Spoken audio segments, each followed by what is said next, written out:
Happy St. Patrick's Day, everyone. Welcome back to another episode of the Real Uncommon Podcast, our 197th live stream. And this is the Severed Floor, everyone, where we break down season 2 of Severance. And today we will be breaking down episode 9, the After Hours. But before we do that, let's say hi to our panel. How you guys doing? VideoShane, how you been, man? Oh, today is fantastic. It's one of my favorite days of the year. I love St. Patrick's Day. Oh, did you eat some corned beef? Did you guys get I all like festive? Yes, I did. Yeah, my wife makes it every year, and it is delicious. Homemade Irish soda bread, and yes. Look, yes. My wife's salivating. Everybody knows already. Look at her. She's like, we had to tell them the story once, D, about when we did St. Patrick's Day, but you couldn't use your hands to eat food. That was an interesting day. Oh yeah. And there was also a pie eating contest after. I have the videos. You guys. Yeah. Oh my gosh, that sounds like Vegas time videos. We got to watch when we get together for the again. After Dark Severed Floor episode. The Biggest Bro, how you doing, brother? Oh, what's up, man? After watching this episode, one of my life's journeys now is to find somebody and just tell them, devour feculence. Yes. It's the best line to say to anybody, you know what I mean? But you got to say it the way he said it, right? You know? Yes. So good. We'll get into it. D, how you doing? How's the little prince? We're doing good. I have not had any corned beef and cabbage yet, but that's the plan for after the show. We're gonna nice. Yeah. Love that. D also makes a really good corned beef. Nice. But unfortunately, no Irish soda breads. Ah. Wow, wow. I'll see if I can get my wife to send you the recipe. Ooh. We'll do a trade. Bat soup for some bread. There you go. Where is he going to get the bat? Oh, Amazon probably has it, right? They have everything. Yeah. Do not order bat to your house. They're going to put you on a list. Yeah. You got a watch list. Exactly. Somebody official comes to your door. Yeah. With no bat, but some document. Let's say hi to the chat real quick. We got the comic guy who's way too early, but he came. What's up, comic guy? We got Pasternak. What is up, Pasternak? You are first. You beat Slider, so good for you, man. We also got Key Comics. Hey, what's up, Brody? Let's get it. And we got Kiwi. No spoilers. We're gonna have spoilers. I'm sorry. And we also got Alley Boy. What's for dinner? Well, you know what? It is St. Patrick's Day, so I'll let you figure that one out. We got Jesus in the house. What is up, Jesus? Ooh. I hope you bless us today. And thanks, everyone, for joining us, whoever's watching us right there. We're going to get into it right here, guys. There is going to be spoilers today. So if you haven't seen Severance before or episode 9, you might want to come back after you're done. Please do. Come back. Comment. Yeah. Let us know how you liked it below. But, guys, let me do a quick synopsis, then we'll get into the episode. We had episode 9, which is the After Hour, which is the penultimate episode of Severance. The narrative accelerates as key characters make critical moves ahead of the finale. Mark's team up with Devin and Harmony Cobell, who takes them to a Lumen-controlled birthing cabin to access his innie, hoping to uncover truths about Gemma's fate tied to the mysterious Cold Harbor project. Meanwhile, Helly continues her investigation within Lumen, memorizing directions to the testing floor, only to be confronted by James Egan, very creepy dude, who expresses unsettling admirations for her rebellious spirit. Dylan, reeling from personal revelations, resigns from Lumen, stepping into an elevator with an uncertain fate, while Irving and Bert share an emotional farewell as Bert forces Irving to flee Kier for his safety, hinting at Lumen's dark reach. This episode set the stage for a climactic showdown as a penultimate episode, balancing rapid plot progression with poignant character moments. And guys, before we get started on the breakdown, how did you guys like the episode? Just as a quick introduction to it, Shane. I mean, I absolutely loved it. This was one of my favorites. There's so much that happens. I mean, to me, if you look at just storytelling in general, there's always going to be that point in the story when all is lost, essentially. And the characters are all at their lowest moments. And that is right where we're at in this episode. The stuff with Dylan was heartbreaking. Oh my gosh. when he dropped to his knees, man, man, it just hit me right in the heart. And he pulls out that ring, the thing that is most dear to him in his life, the finger, traps. Yeah, it was heartbreaking, and it was heartbreaking for her as well, because she would rather have that, yeah, it was, all of that. And then, we're the stuff with Bert and Irving, I'm getting the sense, I mean, for me, I got the sense that Irving was working both sides he's getting paid from Lumon on both sides. Cause I got the sense that he was a guy who, drives people to whatever's going to happen to him. So he's a mob guy essentially, for the company on the outside. And then also double dipping, being Irving on the inside. So that was a big revelation. There's just so much, this alliance between, Mark and Devin and Cobell, and then of course, the amazing scene where Milkcheck stands up for himself finally, and in the absolute best way possible, just destroys that guy. And then that stuff with what's the young girl? Miss Huang. Oh my God. They talk about, mentally breaking somebody down. That it's like, once again, we talked about this on the last episode, is show me, don't tell me. They showed us how you literally break somebody, physically break somebody and mentally break somebody by showing it. And that's what you do in a cult situation, in a lot of cults. That's the first thing they do, is get rid of all of your physical items, because all of it belongs to the cult now. And so that was shown in a tough way. I mean, that was the thing that was most important to her. And then that shot of her getting on this like almost school bus thing, waiting for the school bus, was just like, what is in store for this poor little girl? What did she sign up for? There's so many things. It was fantastic. D? Okay, well, first off, when they started the episode and Helly was eating her eggs, I was just like, man, that's like a $9 egg right there. You better finish that, right?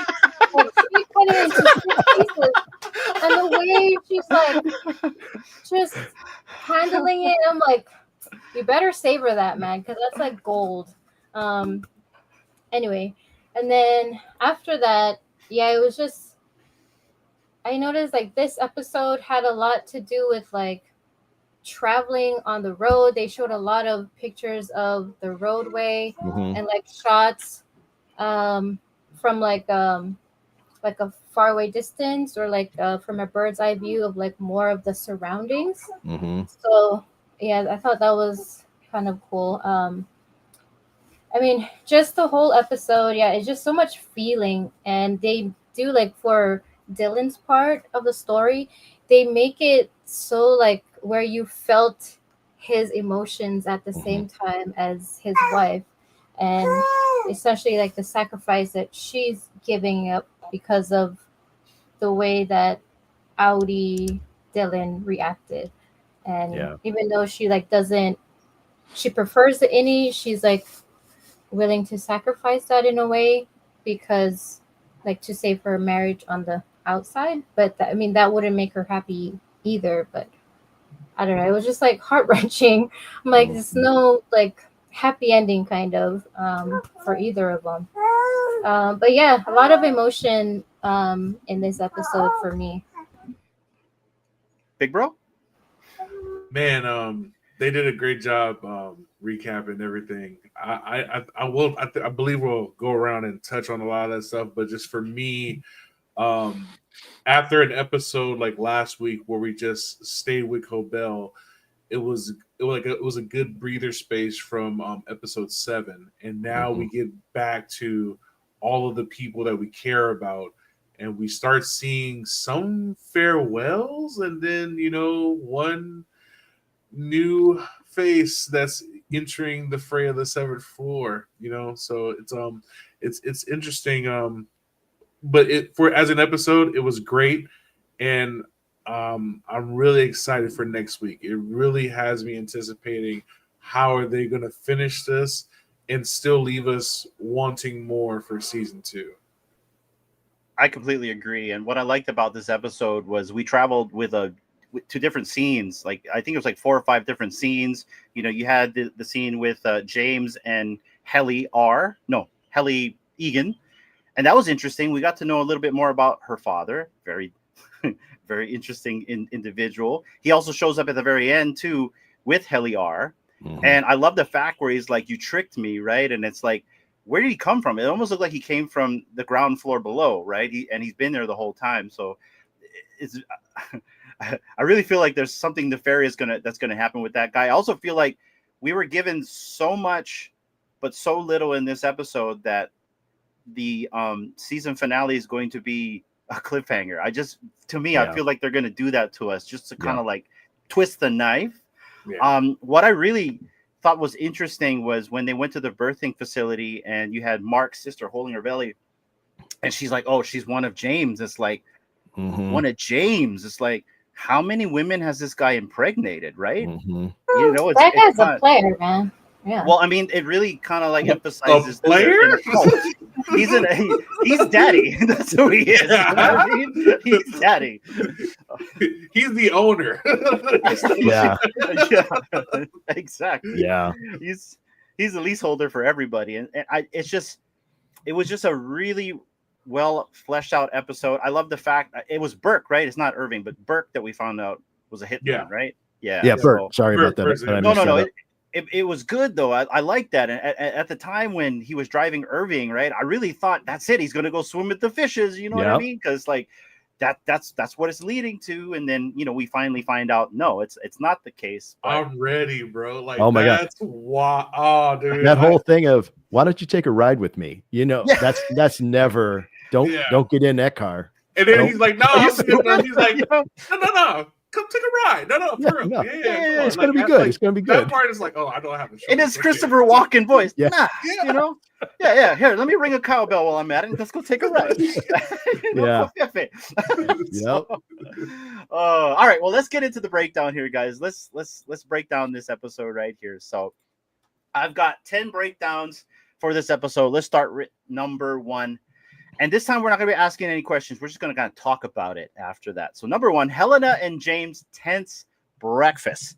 The episode opens with Helena Egan swimming laps before joining her father, which is kind of odd because, the whole drowning thing that happened in a few episodes back. James Egan for an unsettling breakfast at what appears to be the Egan family mansion. Helena meticulously dissects a hard-boiled egg, defying James' preference for eating them raw like Keir, highlighting their strange relationship and his controlling nature. A zoom out reveals a Lumon branded water tower, subtly showing the corporation's grip over Keir and itself. So that's the first breakdown, guys. What do you think about Helena and James and that scene? We'll go with Shane. I mean, okay. The thing what I've said this before. The thing I absolutely love most about the show is how many times they show you things instead of just telling you things. And there's so much in the way that they show. The fact that plate had a boy on a chair being fought over by 2 women, you could look into that and say, is that Mark being fought over by Gemma and Helly, right? And then you have the egg being split into all these pieces. Is that the fertilized egg inside of her being split because of she was with 2 different sides of there's like so much visually that they're giving us without telling us. Also, in addition to all of that, they're also showing us how restricted her life is. You just got done swimming laps. You get to eat this 1 egg. That's what you get to eat. And I want to watch you eat it. You're under intense scrutiny and control all aspects of your life. So to me, that scene was really powerful. I think it once again, I think it told us a lot without verbally telling us. Nice. D? Yeah, kind of the same feeling as well. And when I was watching like the breakdowns too, they mentioned like she was wearing her blue outfit, which was the any heli, and then you can also see some blue here in the picture, like is that like a what do you call it? The thing hanging on the wall. It's like made of blue color. Um, yeah, and the egg too, like how it's like split. She split the egg. It's also like when you're severed multiple times. Yes. That's like another like comparison to it that I also found. But it's interesting because this split egg is like proportioned, like it's like proportioned, right? But when we see Gemma and she has like all those severed personalities, you can tell like she's not proportioned. She's got like issues going on. But yeah, that's kind of what I saw too. And yeah, it was interesting with the whole swimming thing when she was um about to get drowned, in the previous episode. um Yeah, and just her dad is just a creepy guy. He's just so creepy. He just like pops out of nowhere when like you're not expecting it, and he's just kind of like micromanages your whole life kind of thing. You have to be, dressed a certain way. You have to eat a certain way. It's just like if I were Helly, it's like, man, I don't want to be in this life anymore. Yeah. But at the same time, you don't always have that choice to escape that life. Right. Yeah, I thought it was just interesting. Agreed. But knowing Big Bro. Big Bro. Man, this part was creepy, and like just he's just said, I want to watch you eat the egg. I'm not gonna eat. I'm just gonna watch you. Then she only gets one egg, like you guys said. She splits it, and she was only eating the white part. Like she was only eating the egg whites. Like she could like she had to eat it very weird and very particular. And he's just staring at her eat it. And he's like, I wish you would take it raw. Like it was weird. It was just all weird. Like it was just all weird. Like all around. But it just shows you that this is why she went into the severed floor as Heliar. Like this is why. This is why she saw the relationship that the any Heli was having. And she was like, I wish I could have something like that. Wait, I can have something like that if I do this. And that's why, like, it kind of makes you like, do we feel bad for outside Heli? Because like we weren't really feeling bad for outside Heli when she was telling inside Heli, you're nothing, you're a nobody, like you're not a person. So like it basically it fleshes out her character a lot more. It kind of makes you forget that you're looking at outside Heli and you're like, oh, this is any Heli again. You know what I mean? Like you have that same sympathy that you would have for any Heli, and you're applying it to outside Heli, even though she's a whole different character. Like so, it's really interesting that now we're getting the blurs in between which one is which and how they switch and all sorts of different stuff. But yeah, first scene out the gate, it let us know that this episode was going to be different for sure. Yeah, no, I completely agree with everything you just said here. And to kind of like go back on James Egan, I kind of looked at this scene as he's the head doctor. He's the head guy in charge of the entire project, and she's just a lab rat. You know what I mean? Like literally do what I tell you to do right here. Eat this. By the way, I prefer you to eat that raw, by the way, but that didn't happen. Yeah. And if you look at the eggs right here, that symbolizes the 6 rooms, the 6 severed rooms, 6 of Gemma versus the 7, which is the Cold Harbor. And I like looking, the reason why I wanted this picture up was this kind of symbolizes Lumon, Severance all in one picture right here. Like you literally have the 2, I'm assuming we're going to consider them maybe Heli R and Heli E, right? But then the black hats would symbolize, because everyone's wearing black in this entire thing, or at least Lumon employees are all kind of wearing something dark color. Mr. Drummond's wearing dark. James Egan is wearing dark. So with the 2 black hats, I'm assuming that symbolizes that's an authority right there. And that's Mark in the middle. not to mention the 6 severed rooms right there. So it was a very interesting start to the episode, having these guys kind of show up. And then also we get to see that they live right across where Lumon's at, right? And, Right. we still don't know where Kier is and where these guys are and all that other stuff. So I like that it starts off with this, and, it was a really good starter for the episode, I think. Yeah, agreed. Yeah, that water tower, like everyone's drinking from the Kool-Aid, right? Yes, that's good. Good point. That's why they're all getting that drip from Yep. from Lumen. Well, their life, blood is life, right? True. Well, Yeah. that comes back to what, we had talked about last episode, was the importance of water in the entire series. Asking the question, would you rather, be drowned or suffocated? The fact that, Helly was almost drowned, her swimming in the pool, that even the Lumen icon is a drip of water. I mean, and to pull back and reveal a water tank, and, the island that Cobell went to, surrounded on both sides by water. Water is a very important element in this series, for sure.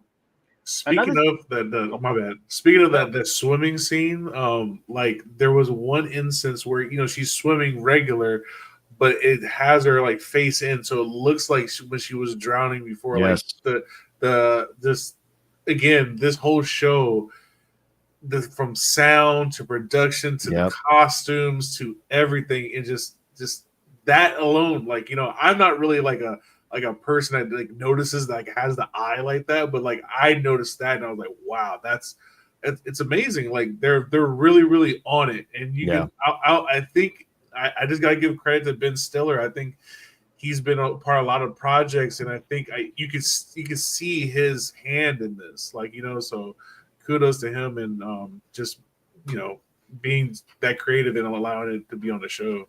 Yeah. All right. Well, let's go to breakdown number 2 right here, which is Helly's mission on the severed floor. Inside Lumen, Helly discovers Mark is absent for a second day, pushing her to take action.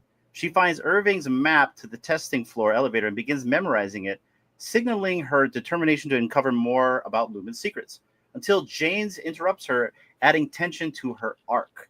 So what do you guys think about that scene when Helly got discovered trying to memorize that stuff, and James appears in the back? Looks like he came from the production floor and says that you fooled me. Yeah, honestly, I don't know what to make of it, because we don't know where he came from. This is his first time there. He's referring to her as Helly and not Helena, and I'm a little confused by like what he's referring to. Because at this point he should have already known. Unless one of the breakdowns I watched, they talked about the scene that happens in the bathroom when she was on the overtime contingency, and that small bit of reassurance from him, which I'm sure that didn't happen very often for Helena, was given to Helly. And so Helena never got to experience that one bit of, softness from this person. And he thought he was giving it to her. So maybe that's what he's referring to, but I think that's it. Yeah, that's good. So that's definitely a mystery element. I mean, definitely Helly R is going through it as well, because she's on her own now. She doesn't have Mark, Bert,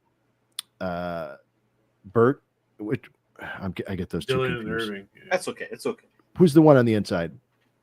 Irving. Yes, Irving. Irving's gone, and that scene with Dylan and her in the break room, when he tells her, this is all your fault, and just crushes her. I mean, she is on her own. So she's definitely going through it right now. So to try and stay strong in this, I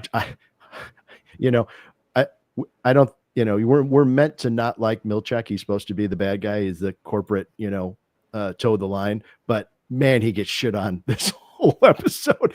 Leave the door open, closes it. Here's my badge. Hands out, throws it on the table. I mean, this dude is just like, when he finally has that moment with Drummond, I mean, he is had It built up, enough. man. Yeah. It built up. It built up. That was a But champagne he also bottle. had sympathy, though, right? Like he Yeah. had sympathy. And we'll talk about the sympathy, but yeah, we'll talk about that a little bit later. Yeah. But Yeah. Big Bro.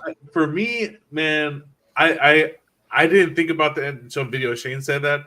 I think that's probably the best thing because she said, "You tricked me, Helly." You know, Yeah. so Yes. that would make sense. That would make sense that he was talking about like when they had that moment in the bathroom. Mm-hmm. And just like that, you remember like these are things that regular Helen Egan never got. Like that one thing that was for her, she never received it, and you know she missed out on it. And so, and all she got was your nincompoop or whatever he said. You know what I mean? Like, so I think Helly is still going to be determined. I'm not sure if he caught her with the codes. I think he's talking about, now that you said, I think he's talking about the bathroom, and it's one of those things where she's like, "I'm not doing nothing." You know what I mean? Yeah. So it's going to be interesting to see. I don't know how she's going to complete that mission. It's going to be interesting because now the only person that can come in is Mark. So because they need Mark to come in and finish the program, so it's going to be him and her trying to save Gemma, which is a conundrum in itself. You know, so I think we're going to get some answers next week, but I think we're going to be wanting a lot more too, man. I agree. D. Sorry. Go ahead. D. No, go ahead. No. I don't want to cut D off. Go ahead. Yeah, I agree with you guys. For me, I was kind of stumped at this part as a little bit because of what he said, that you tricked me, Helly. So it left me wondering, like, maybe he's been watching her because he possibly could be up on the top with everyone else watching, you know, the severed employees. And I don't know where I was getting at with that. So maybe something that she did disappointed him, and that's why he said that. Because maybe he expected more from Helly, because he doesn't get that from Helena. And so when he's like spying on her from the top and he sees that maybe she's up to no good, he's coming to confront her that, you know, he's a little bit disappointed. I don't know. You want to go, Shane, before I go? Yeah. So I just wanted to touch on what Big Bro left off with as far as where things are going to be heading for this climax. I think my feeling is that they've brilliantly shown us all of the elements that are going to be required for this final. And what I mean by that is they're showing us how far out they have to go on the train to escape. They're showing us that Mark, inside and outside, they cannot exist in the same mind at the same time. That's why they had to go there, so that they could have a place where they could talk to any Mark and explain the plan, then have him go outside, be unsevered, and, you know, everybody's in on it. That's a place where they can communicate. Then he can go back to work, help find Gemma, bring Helly into the plan, and hopefully get her out. So my feeling is I agree with you. I think it's going to end on a cliffhanger for sure. And I don't know if the cliffhanger is them on the run, and then season 3 is Lumon trying to get them. I don't know. And that could bring Irving back into the picture, because they're going to end up in the same location as him. You know, that would help bring the team back together. And as far as Dylan, well, I just don't know what's going to happen with that. I mean, it could be another situation where, like with Helly, where he puts in his resignation, and outside Dylan goes, "No, get back to work. I need that money." Yeah. Like you're just here to maybe make, even to torture him too, right? Since Yeah. like he knows now that they're not going to be together anymore. yeah. And then maybe it's back to the overtime contingency, and he just, well, okay, you want me? Then I'll just He take goes over again. postal. Yeah. So for me, like we got to see Helena and her father at the beginning, right? So you've seen that dynamic. He pretty much treats her like a slave, like a lab rat.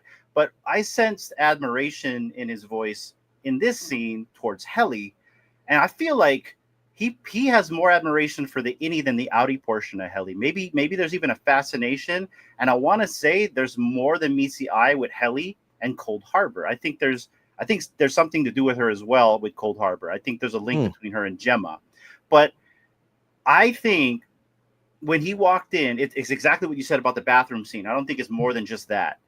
But I really think that to him, right here in this picture, he prefers Helly over Helena. That's what I got out of this scene by listening to his tone of voice. He didn't speak much, but like if you go and look at him at the beginning, like he's looking at Helena like, I'm disgusted with you. You know what I mean? Like, and like maybe he is. I mean, it looks like he runs a strict ship. And now go look at Helly. She's rebellious. She's the complete opposite. She's determined, right? We don't know if Helena's determined like her. So that's what I got out of this scene. I thought that's interesting.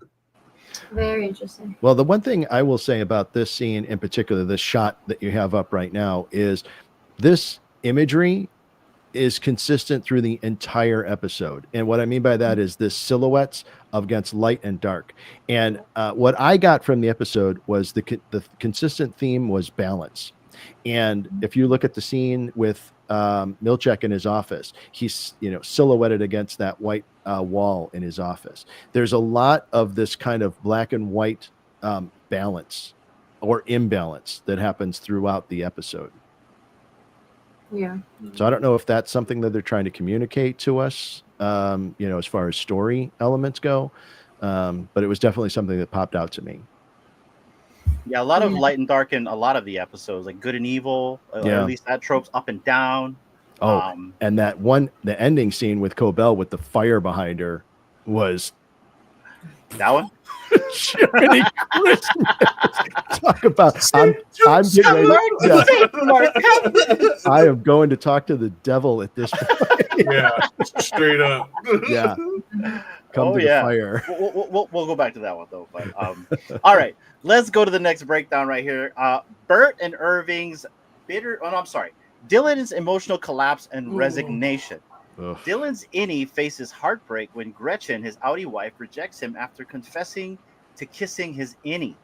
Devastated and feeling trapped in his limited existence, Dylan submits a resignation request, effectively choosing to kill his innie self.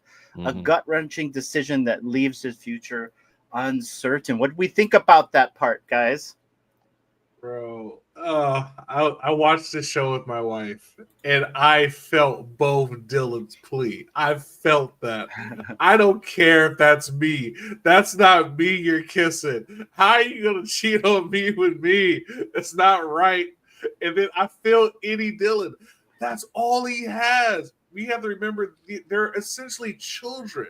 Like that's why, like that's all they have, like finger puppets, and they're happy with like little stupid stuff, just like we do with kids. Like, oh yeah, here, take your little tablet, go somewhere, scurry along. You know what I mean? And he experiences love, and he loves this woman, and he's like, look, I know I love you more than this dude. Like, I don't know what his problem is, but you are amazing. I would do anything for you. I will take my prized possession, like Shay said, and make it into a ring and get on a knee. And it just reminds me of like when you're in high school and you like, oh, I really like this girl, or I would ask her to prom, you know what I mean? And then she's like, dude, I'm already going with the football guy. And you're like, you know what I mean? He put his heart and soul into it. You know what I mean? Because that like for somebody like him, like that's the biggest thing. Love, man. Like you can't get any better than that. Like he's like, somebody loves me and I love them, and like is reciprocated, and then to know that she wants it, but she can't because outside you is preventing that. Like these outside bastards, like, you know, like it's rough, man. Like you know, like I felt so much for Dylan in that moment. I think they alluded to he didn't go back up to be outside Dylan again. I think they're alluding to like, oh, we're gonna reprogram you, buddy. You're going back into the little scrambler, and you're gonna forget all about the little wife thing or reset. So I think we're gonna get resetted inside Dylan, and it's gonna be tragic for us. But he's not gonna remember anything. You'll be an inside mole.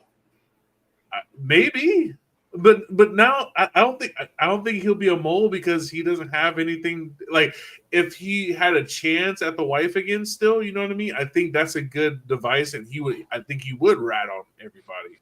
But now that she's gone, and like I'm telling you, once you take away something like that, and you had something good, and it wasn't your fault, and and they just can't be with you, you're just like, well, what the fuck? Like, what do I do? Like, I'm done. Like, what am I here for? I have no purpose. I have no purpose. Send me back. Like, make it so at least if I'm gone forever, then a part of me can be with her forever. You know what I mean? Like that. It's crazy, but like, hopelessly romantic in love. Like that, this is personified in my man Dylan, and it broke my heart. It was a lot of heartbreak in this episode, man. Yeah. I love love, man. Nobody can have love in this episode. Nobody can have love. Nobody. We're gonna go to D before we go to you, Shane. All right. Yeah, like Big Bro, it was heartbreaking, and I'm just left wondering, like, if they reset Dylan and he goes downstairs, how is Gretchen gonna deal with that on the outside? Because like she has that memory, right, of a different Dylan, but she's essentially never gonna get that back. So is she then gonna like start feeling like what is the word I'm looking for? Like bitter towards resentful. Resentful like towards Dylan, because now she really can't be happy temporarily, where she had an escape to go to Lumon for an hour or so of her day to feel love and feel this attention, and now outside Dylan has completely taken that away, but she has to live with him every single day, knowing kids. what she could have had, and he took it away because he's like, you cheated on me, that's like cheating on me, it's not right. So yeah, it's just sad. Shane. Yeah, I mean, I agree with everything that's been said. The lines of dialogue that are said by him, that he says, "This is all I have. All I have are my stupid pencil erasers." And when I didn't start to live until you came into my life, was the lines of dialogue that, and for me, I think this is one of the most powerful moments for him as an actor. What he got to work with, as far as material goes, because he really dug in deep and felt it. And for me, one of those moments was that last cry that he yells out for Gretchen. Was like a cry and a scream and just defeat all in this emotional burst. And I was like, I mean, that rocked me when that happened. That primal like cry that came out of him when she walked out the door was powerful. And then him checking all the boxes, and I have all this shit, sorrow, remorse, all of it, and I just want out. I'm done. And but where does that leave him as a character? I don't know what the answer is. I mean, really, we have a couple of options that outside Dylan could retaliate and go, oh, this is my chance to just end him. I have an opportunity to do that. But if he does that, does that then, like Dee said, ruin his relationship with his wife? Because then he just killed that other, I mean, essentially killed that other person.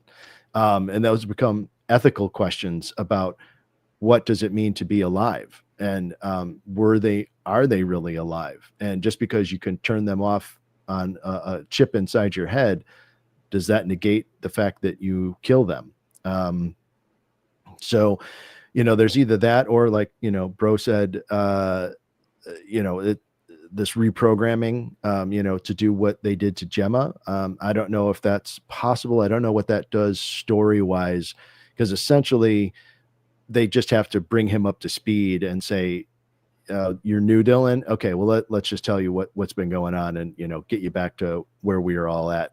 So I don't know that story-wise, I don't know how that would work. I think it would be far more emotional, impactful if outside Dylan makes the decision to end inside Dylan.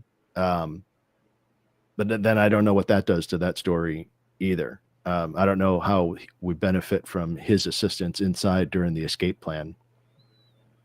So, lots of questions. Yeah. And man, like, I really felt this specific scene, and I wanted to really point out the actor as well. What a really great actor. I mean, because he had to play the emotional despair of finding out that his wife was cheating on him with him, and then this guy's got to go through the emotional despair of being broken up.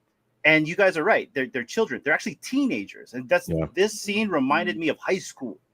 About rejection in high school. And like that faint cry, like, obviously I didn't do that, right? But like you make that cry in your head when you get rejection.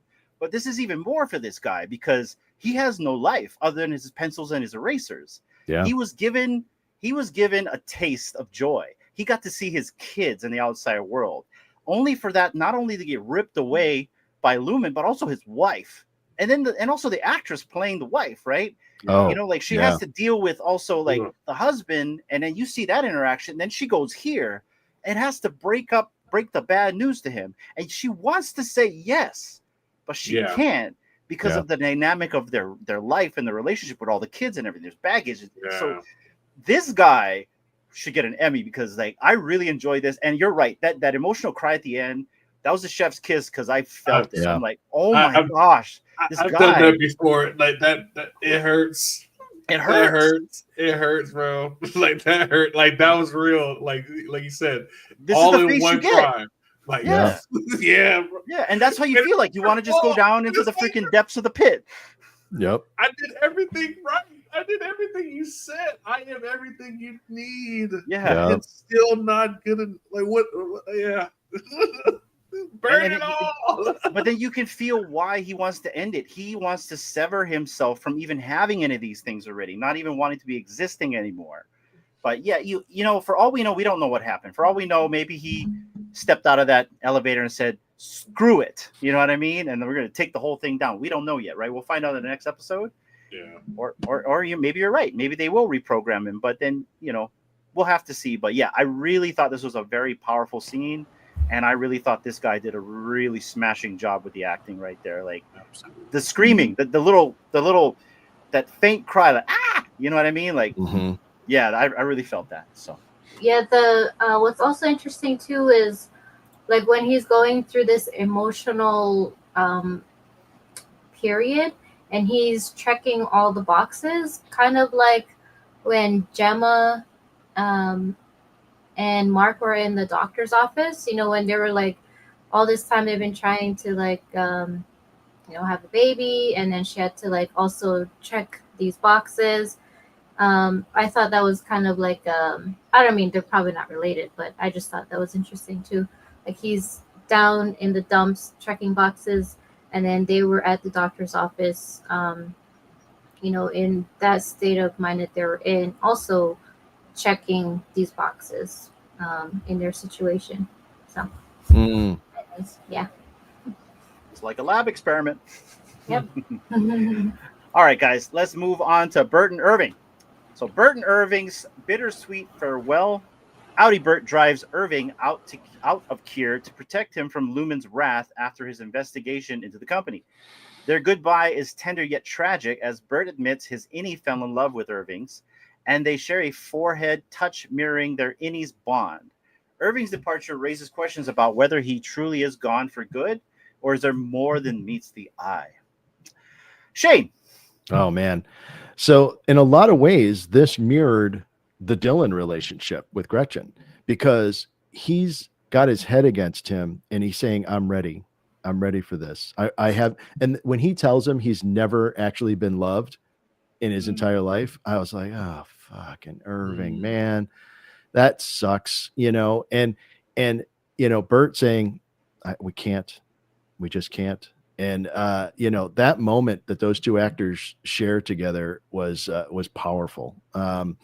Because obviously what was shared on the inside is innies carried over into the Audis as well. I'm interested now to learn more about, what Bert's role was outside of the company, and what isn't. He's trying to defend himself in the car, saying, I never hurt anybody. I just drove them to where some shit was going to happen, but I never did it. And so he's trying to defend himself to Irving, and what I guess where do they drive him to, and then what happens to him? The lake. Yeah, there's a lot of questions. And then obviously we briefly touched on that whole really gross thing about this is another one of James's, knockups. And where are all these kids going to end up that are, part of whatever James is creating? So obviously there's a ton of other drivers besides Bert. Drummond. Drummond. Oh, Yeah. Drummond, Yeah, because he's got to be a driver as well, but he's a more elevated driver. But it's like he's head of security or head of drivers. Exactly. Yeah. And then that one guy that got knocked out in season 1 with in the back of the head that was following Mark. So there's definitely some kind of henchmen that are part of There was also that dude. Remember when Cobell ran back to her car the second time she went over there to demand her job back, and Helly's like, just come inside. The board went, and then there was a driver, right? So yeah, she did a come take a ride with me. That was another. Come on in. Come on. You think I'm stupid? Yeah, so proud for now. Yeah. We're gonna hear the board is gonna hear you out. Yeah, for sure. Yeah. Come on. And even the whole the whole Audi Bert has a real sinister vibe to him. Like when he opens the door and he's in his house just looking through his shit, he just looks up, and the way the light is casting on his face is just very ominous. And he is not a dude to be messed with. He's been doing that job for a long time. So I think we learn a lot about him in particular in this episode. It's a lot deeper story, and the fact that that how much he cares for him carried outside of Lumon, that he's willing to risk that his own safety by setting Irving free. That's a big thing. And it was interesting that they didn't really clarify that basically Irving wasn't allowed to take anything with him other than the dog. I mean, he didn't have even a knapsack of take some pictures or your war medals or anything. We learned that just him doing the research on his own, looking into what Lumon was up to, that was enough to basically end your life if you're looking too deep into shit. You just got to go away, essentially. So it makes Lumon as a company even more scary in a lot of ways. I think that was on purpose, man. I think he said, look, you can't take anything. I have to be a cleaner at this point because you're gonna have to disappear. Yeah, you're in it too deep out, and we still don't know who Irving was reporting to because he was on the payphone talking to somebody. We still don't know that. Yeah, that's true. But Bert's like you said, Bert's that guy. Bert's been doing this for a long time. Maybe it looked like a mob movie. Yes, it did. I'm gonna tell you something, guys. If somebody says, "Let's take a ride," and you say no, and they immediately look at you and go, "No, but let's take a ride." Don't get in that car. Just start walking Some away. ice cream. Let's get some ice cream. Yeah. Nah, but let's get in the car. Yeah. Look at the flowers. Look at the Look at the flowers. flowers, that's right. Only if it's Christopher Walken, you get in the car, right? Yeah.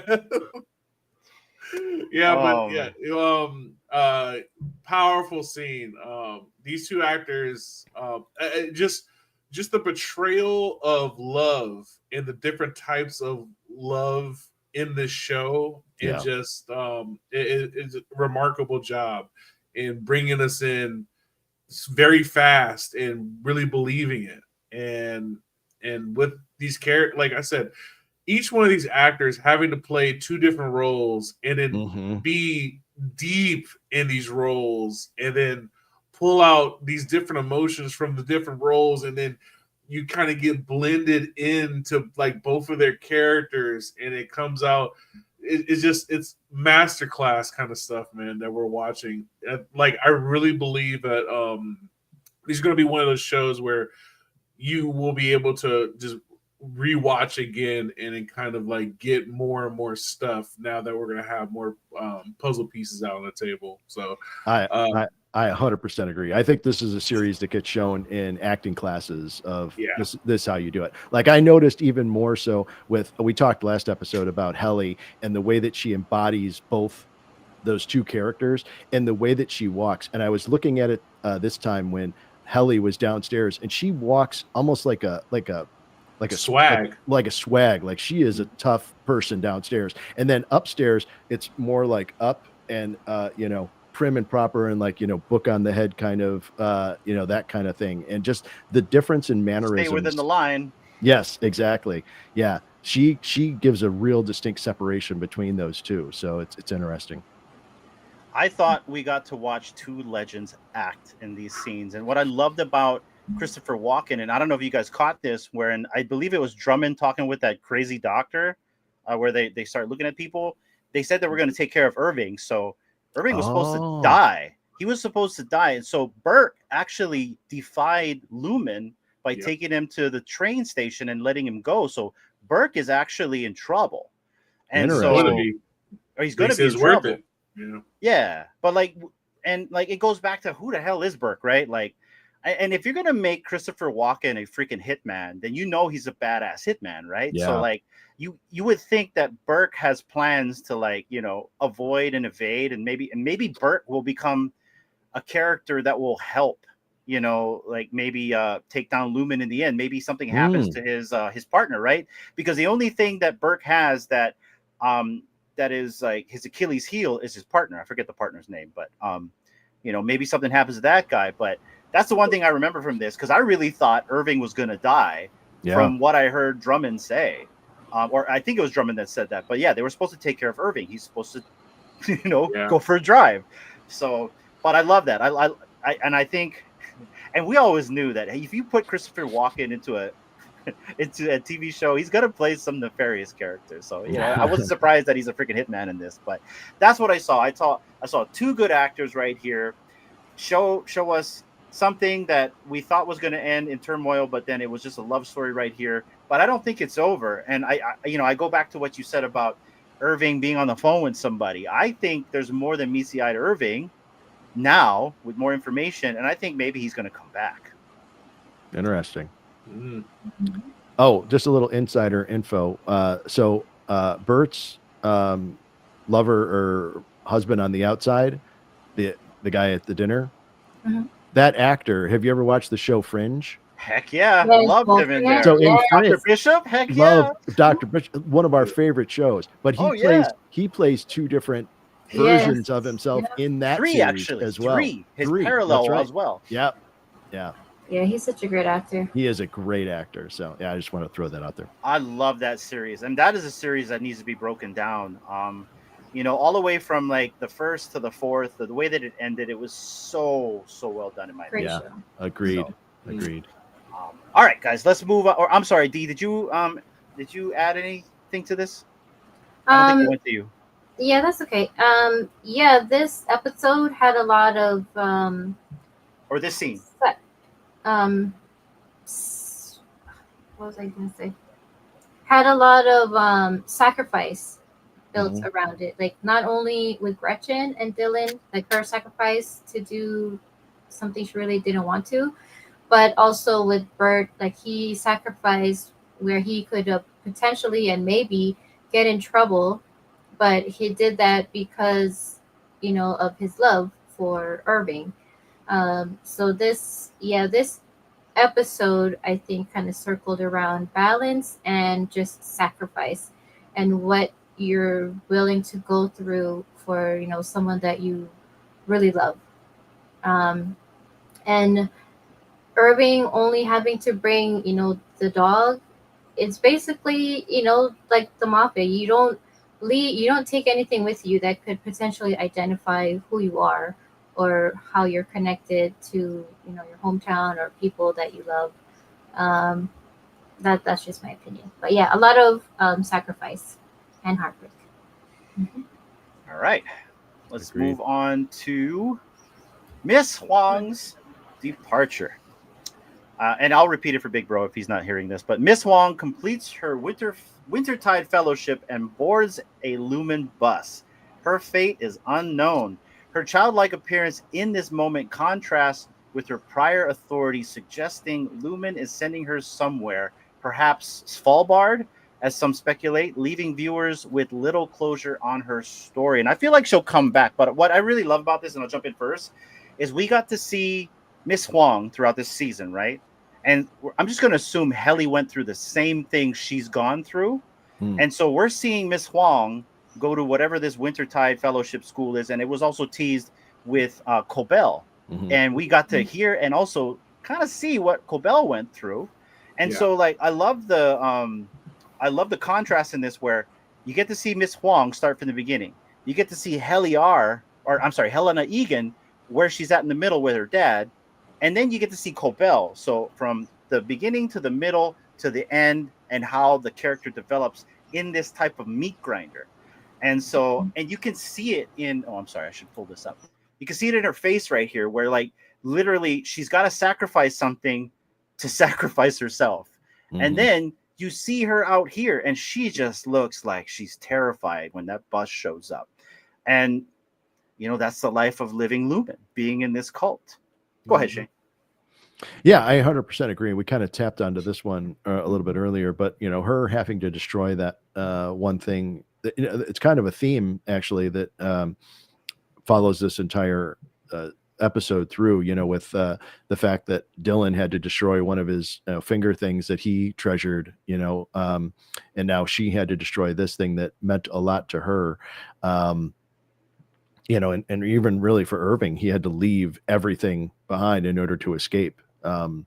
So and to have Milchek just makes you not like him more when he's standing behind her again, and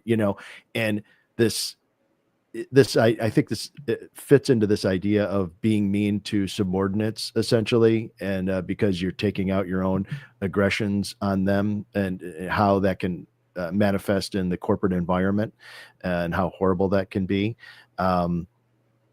Yeah, and the fact that they're doing it to such a young child, and it ties into the previous episode when we found out that they have no problem making children work in the factories or start them out, young as in this, even in corporate environments.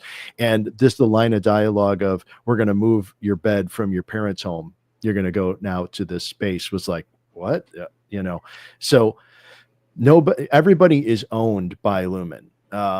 So yeah, that was it's tough to watch that happen, especially to a young child like that. And then that line of dialogue that she gives to Dylan, that she felt guilt that she couldn't. I'm sorry, I didn't do better. Like a young child, shouldn't have to feel, that they've hurt somebody else like that, and then to have the wherewithal to apologize for something that that wasn't their fault at all.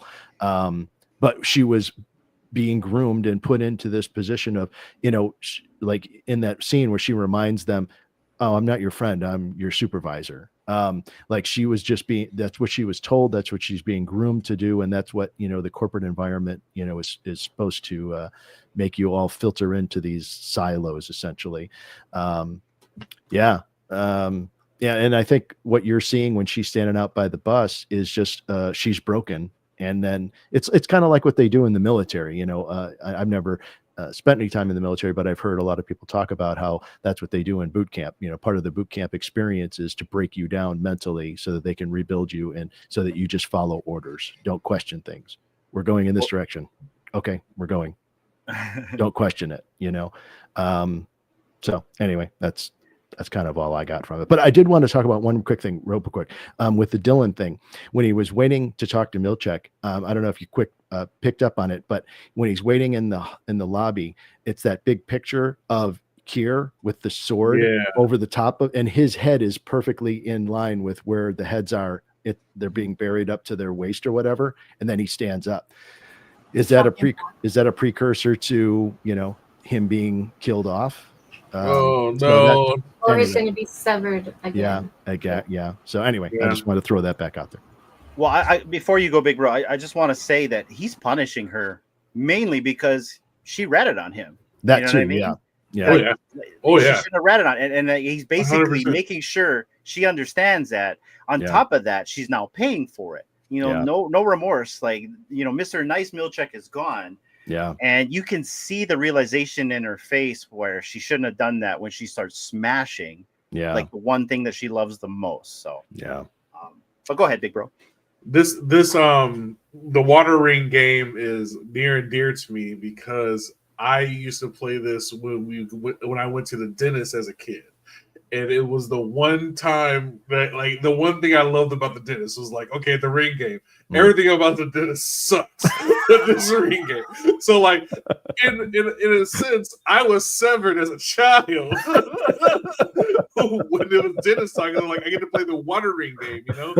And so this is something that brings her comfort. It was important to her. We saw that in the beginning. Yeah. And it's like you guys said, this is corporate. This is corporate. This is somebody that went through corporate training, got the book, went through all the little levels, read the pamphlet, and then they get put in the field. And then you realize, well, the book didn't say any of this. You know what I mean? And so now when we first meet her, you know, she's looking at Milchek and she's like, why are you letting them have a funeral? Why are you doing that? Why are you treating them like they're people? To the end where she's looking at Dylan and she had to see his breakdown. You know what I mean? Like, because they're watching and she's like, wow, I didn't realize. I'm sorry. And like you said, when a kid says that, you know, they shouldn't have to, but you know they mean it with all their heart. Like, you know, they're like, damn, I just learned a real life lesson right now. Like, and you are the catalyst of that lesson. I'm sorry about that. And that, like, is powerful. Yeah. Her smashing the ring game, and not only smashing it to break it, but the guy was still there. Like, you know, the hero of the game is still there, the little swimmer guy. I want you to smash it until he's gone, until he doesn't exist anymore. All of your little safety blanket that you thought you had, you thought you were kind of like badass when you first came in here. There's different levels to this, and you're about to realize the level you're at. So here's the statue. This is your congratulations for everything that you did, and that's it.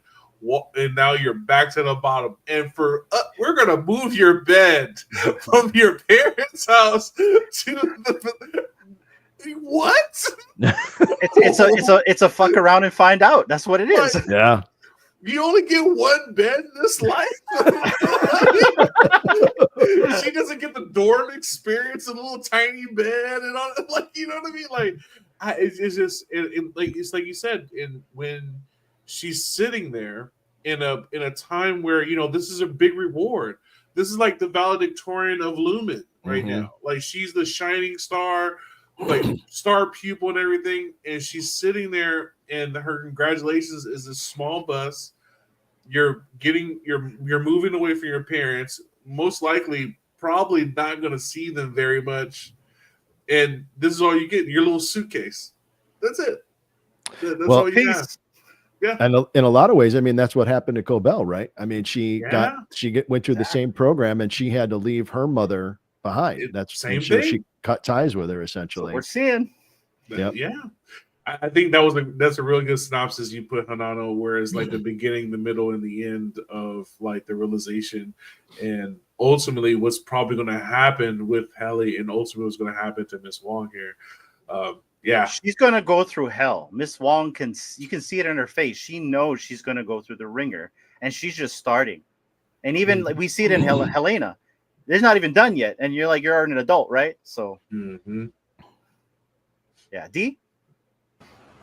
Yeah, so it's another thing dealing with swimming and the water.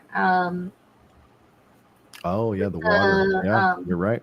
With her smashing, her prized possession. And then I forgot what she was expecting, but she worked so hard to follow, the rules, what she was told to do. And then when she's graduating or, moving up from her position, what was she told she was going, but it wasn't what she was expecting, right? So it's also like, and I'm saying it again, sacrifice.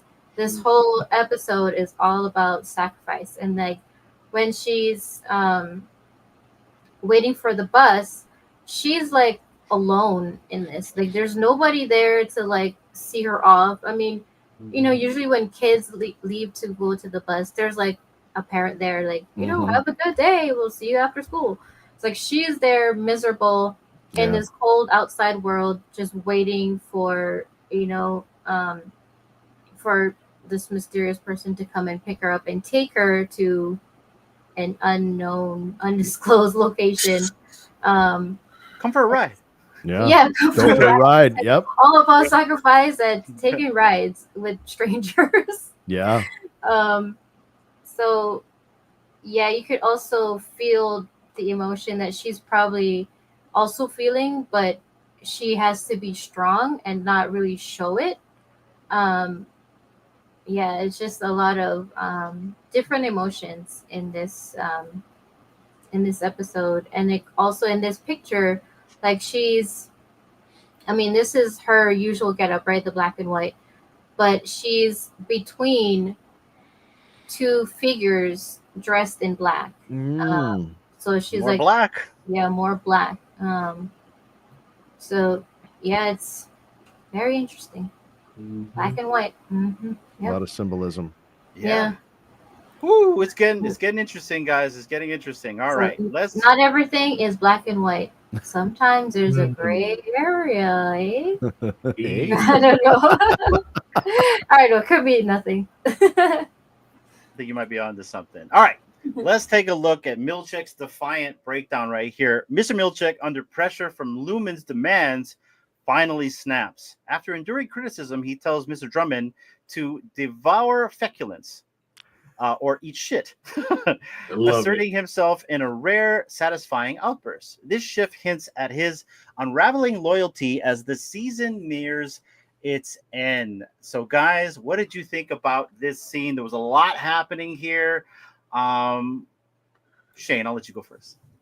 Well, I mean, first of all, I think it's really interesting that, Milchek is an imposing figure. I think we've talked about that before, how he's able to kind of turn it off and turn it on. This happy Milchek when they're doing the dance, and then turn it on where he is dead serious. And he's also, a broader guy and taller than many of the cast members, where when he's standing next to Drummond, obviously there's a height differential there, so and I think that played in well with the corporate side of things, saying, you're going to do what we tell you.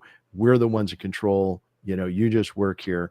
And the fact that he stood up for himself, I think, says a lot to where he might play a role in, what we see in season 3, and question his loyalties. And we've over these past few episodes, we've watched that breakdown of him happen mentally, as far as, him staring into the mirror and,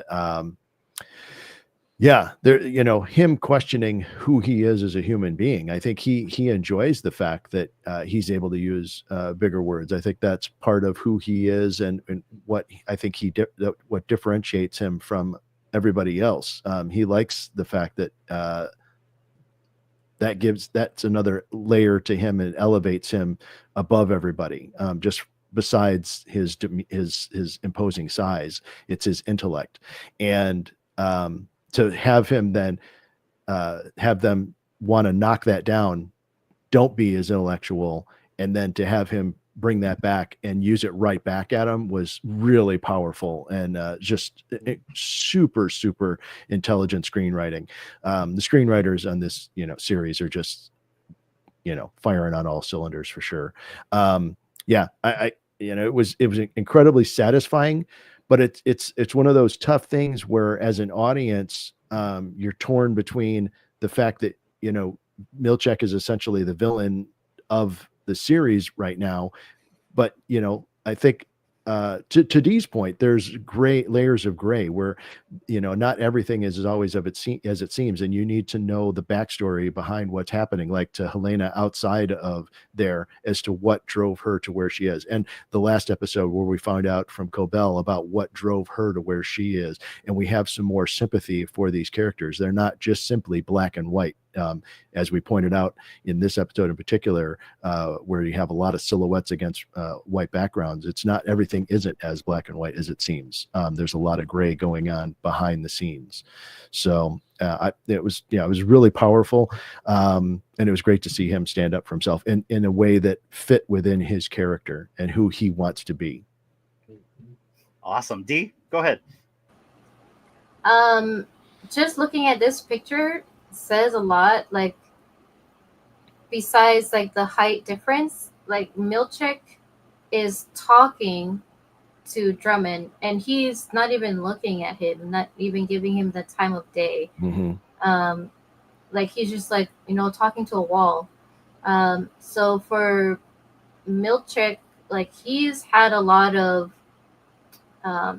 just holding everything back, giving himself pep talks, and just trying to push all his emotions, all his frustration down.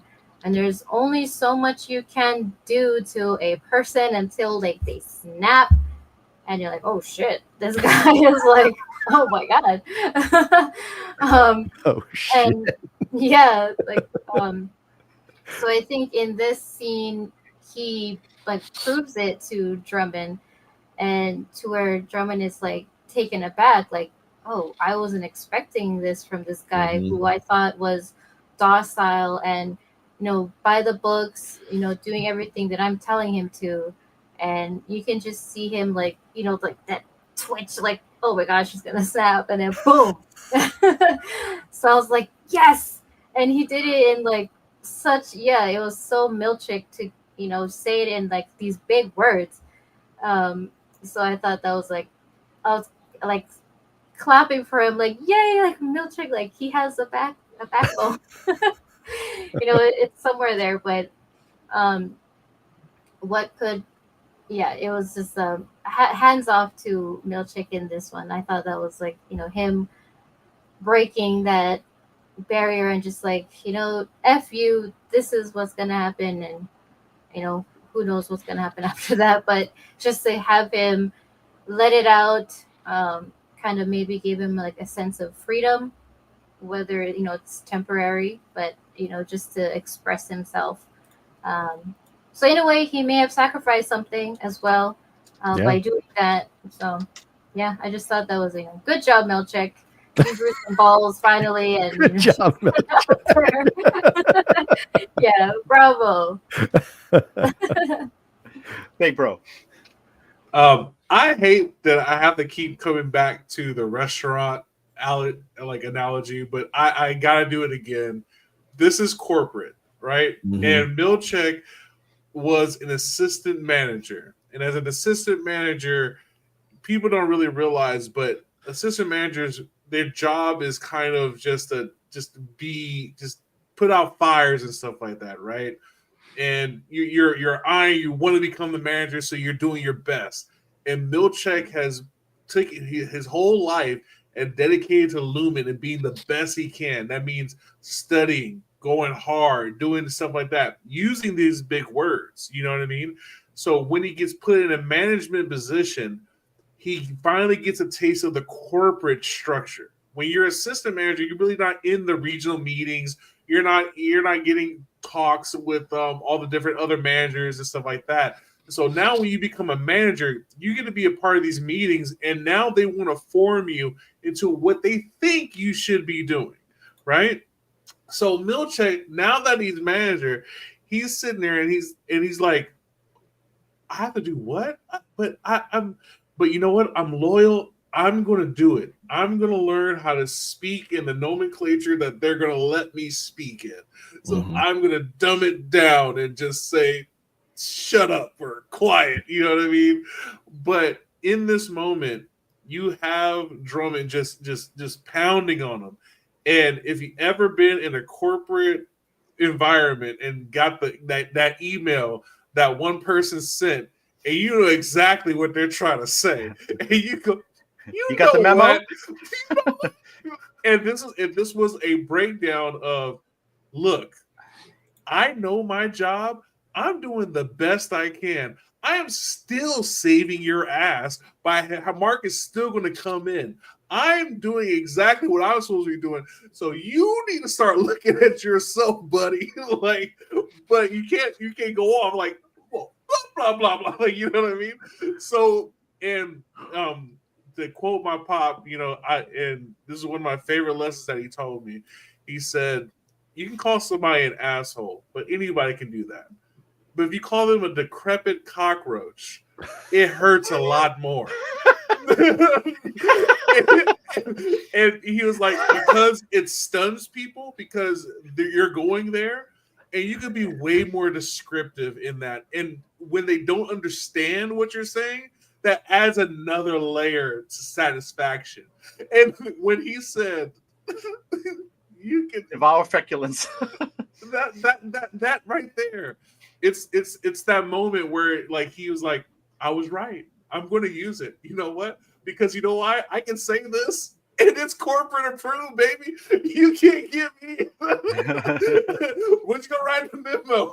I didn't say eat shit. I said devour feculence. So it was really, really cool to see that, and it just, for me, looking at it, like I said, I live with my pop, and he was in the structure. He worked for Northrop, and he was going through the aerospace in as a black dude, and so he had to be super above board. Like how Milchek is super clean cut. That looked like my pop. My pop was super clean cut. The afro was just the right size, not too imposing, right in there. You know what I mean? Straight sideburns, doing everything. My pop had a library full of books. He was always reading, always trying to study. That's the reason why I love Star Trek, because he had a brilliant mind. You know what I mean? So like, to see somebody like that who's always pent up and had all this, and just to kind of like to let it go, but still maintain, like, I'm still a part of this company. I'm still running this. You're not going to tell me how to do this, but I'm still going to do it. But I'm going to let you know, like, I got this. Leave me alone. You need to check with everybody else. Like, it was a really powerful scene, man. So yeah, I really dug it. Yeah, he is my favorite character. I remember Nas asking, who's your favorite character? I mean, I like them all, but like Milchek is one of my favorite characters because he's very Shakespearean in the way that he talks, and he's just a very interesting character. And this reminded me of who's the actor's name? Is it Trammell? I don't know, but whoever the actor is, he's really good at what he's doing here. But this reminded me of Office Space, this scene right here. And like Drummond being like Gary Cole, right? Mr. Drumberg or whatever the guy's name is. Lumberg. Yeah, Lumberg. That's it. This remind me of like, well, you know what I mean? But like in the sense like, hey, you messed up. This is your fault. Clean it up kind of a thing. And I love that he's able to stick it to the man, because not only he's very eloquent in how he speaks, but he also knows the handbook very well. He studied very well. He's a company man through and through. And he knows that, hey, wait a minute, I didn't fuck up. You did. You know what Yeah. I mean? And by the Mhm. way, maybe I should tell them that you messed up, right? And I love the turning of the tables or the turning of the ties that happened here, because it's kind of like the little man, or should I say, what is that? I forget the analogy, but basically a giant versus like a little man, and the little man wins, kind of a thing. So David versus Goliath. that's Yeah. it. Thank you so Yeah. much. Yeah, that's what I got out of here. Other than that, I kind of agree with everything you guys said, and there's not really much more I can break down other than this reminded me of that Office Space theme right there. And I hope Milchek becomes a hero in this. I really want to see Everybody him become wants the that good guy. so bad. I really want to. I don't want him to be the evil guy, but I know he can go down that route as well, because he's worked so hard to be that person. He's a company man through and through. Yep. But we saw the human side of him when Mark called in sick, and you saw him stare at that iceberg, and he said, "You promised." Like, and he did it in like a low tone, soft voice. "You promise you're going to come in tomorrow?" "Yes." "Yeah." "Okay, I'll see you here." Like that right there, I'm like, my man has a chance. He has a chance. He can come to the light side, man. Because all I want to see is this. That's what I want from my guy right here. These are my he's two partying favorite and he's characters. wearing white. These are That's my right. two favorite. He's wearing white. With These are my two turtleneck. favorite characters, guys. Yeah. So that's what I'm hoping for Milchek. I hope he comes out on top. But we're getting close to the end of the breakdown here, guys. Right here, we got 3 more left, and then we'll get to our speculation. Cobell's alliance with Mark and Devin. Harmony Cobell teams up with Mark and Devin after revealing that Gemma might still be alive if Mark's innie hasn't finished the Cold Harbor file. What is that? Despite Mark's initial distrust, Devin convinces him to follow Cobell's lead, setting up a risky plan to confront Lumon directly. On top of that, they head to the Damona birthing retreat retreat camp, or whatever that is. Cobell takes Mark and Devin to the birthing retreat, claiming Devin is one of James's to bypass security. Remember that whole thing about, like, she's holding her belly, and that kind of goes like, what's going on with James? So this is a chilling hint at James's possible exploitation of women.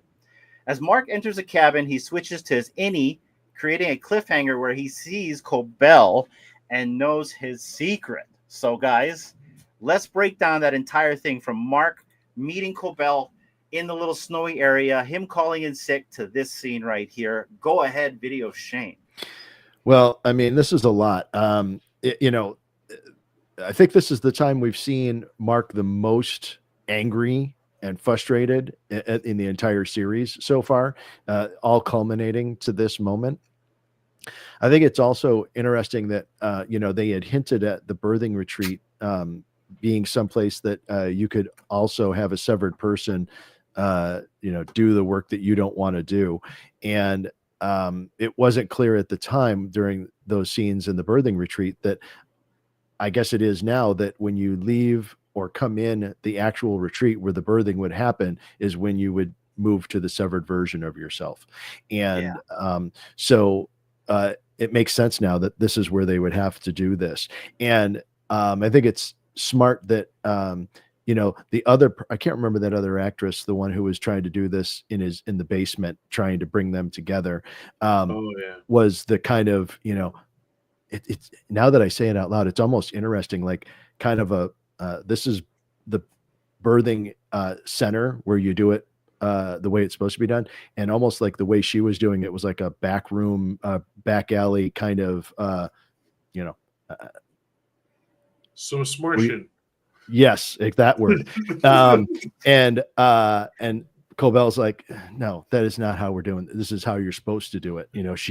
Thank God they now you're like, oh, thank God they called her and, brought her into this. So, because he would have been, like she said, oh, he's not dead yet, because of what you're doing in this back alley way of doing it. And, so I think it's really interesting that they'll be able to communicate directly with any Mark in this location and give him the information. He can go back to Lumon. This whole thing of him looking at the bright light to be able to try and communicate information to inside Mark. Now they're just talking to him directly. So there isn't this merging of the two. There's still a separation between them. boy, that end scene with her against the fire, I think is once again, this show does such an incredible job of showing us and not just telling us. I think they're showing us here, you're making a deal with the devil right now. Yeah.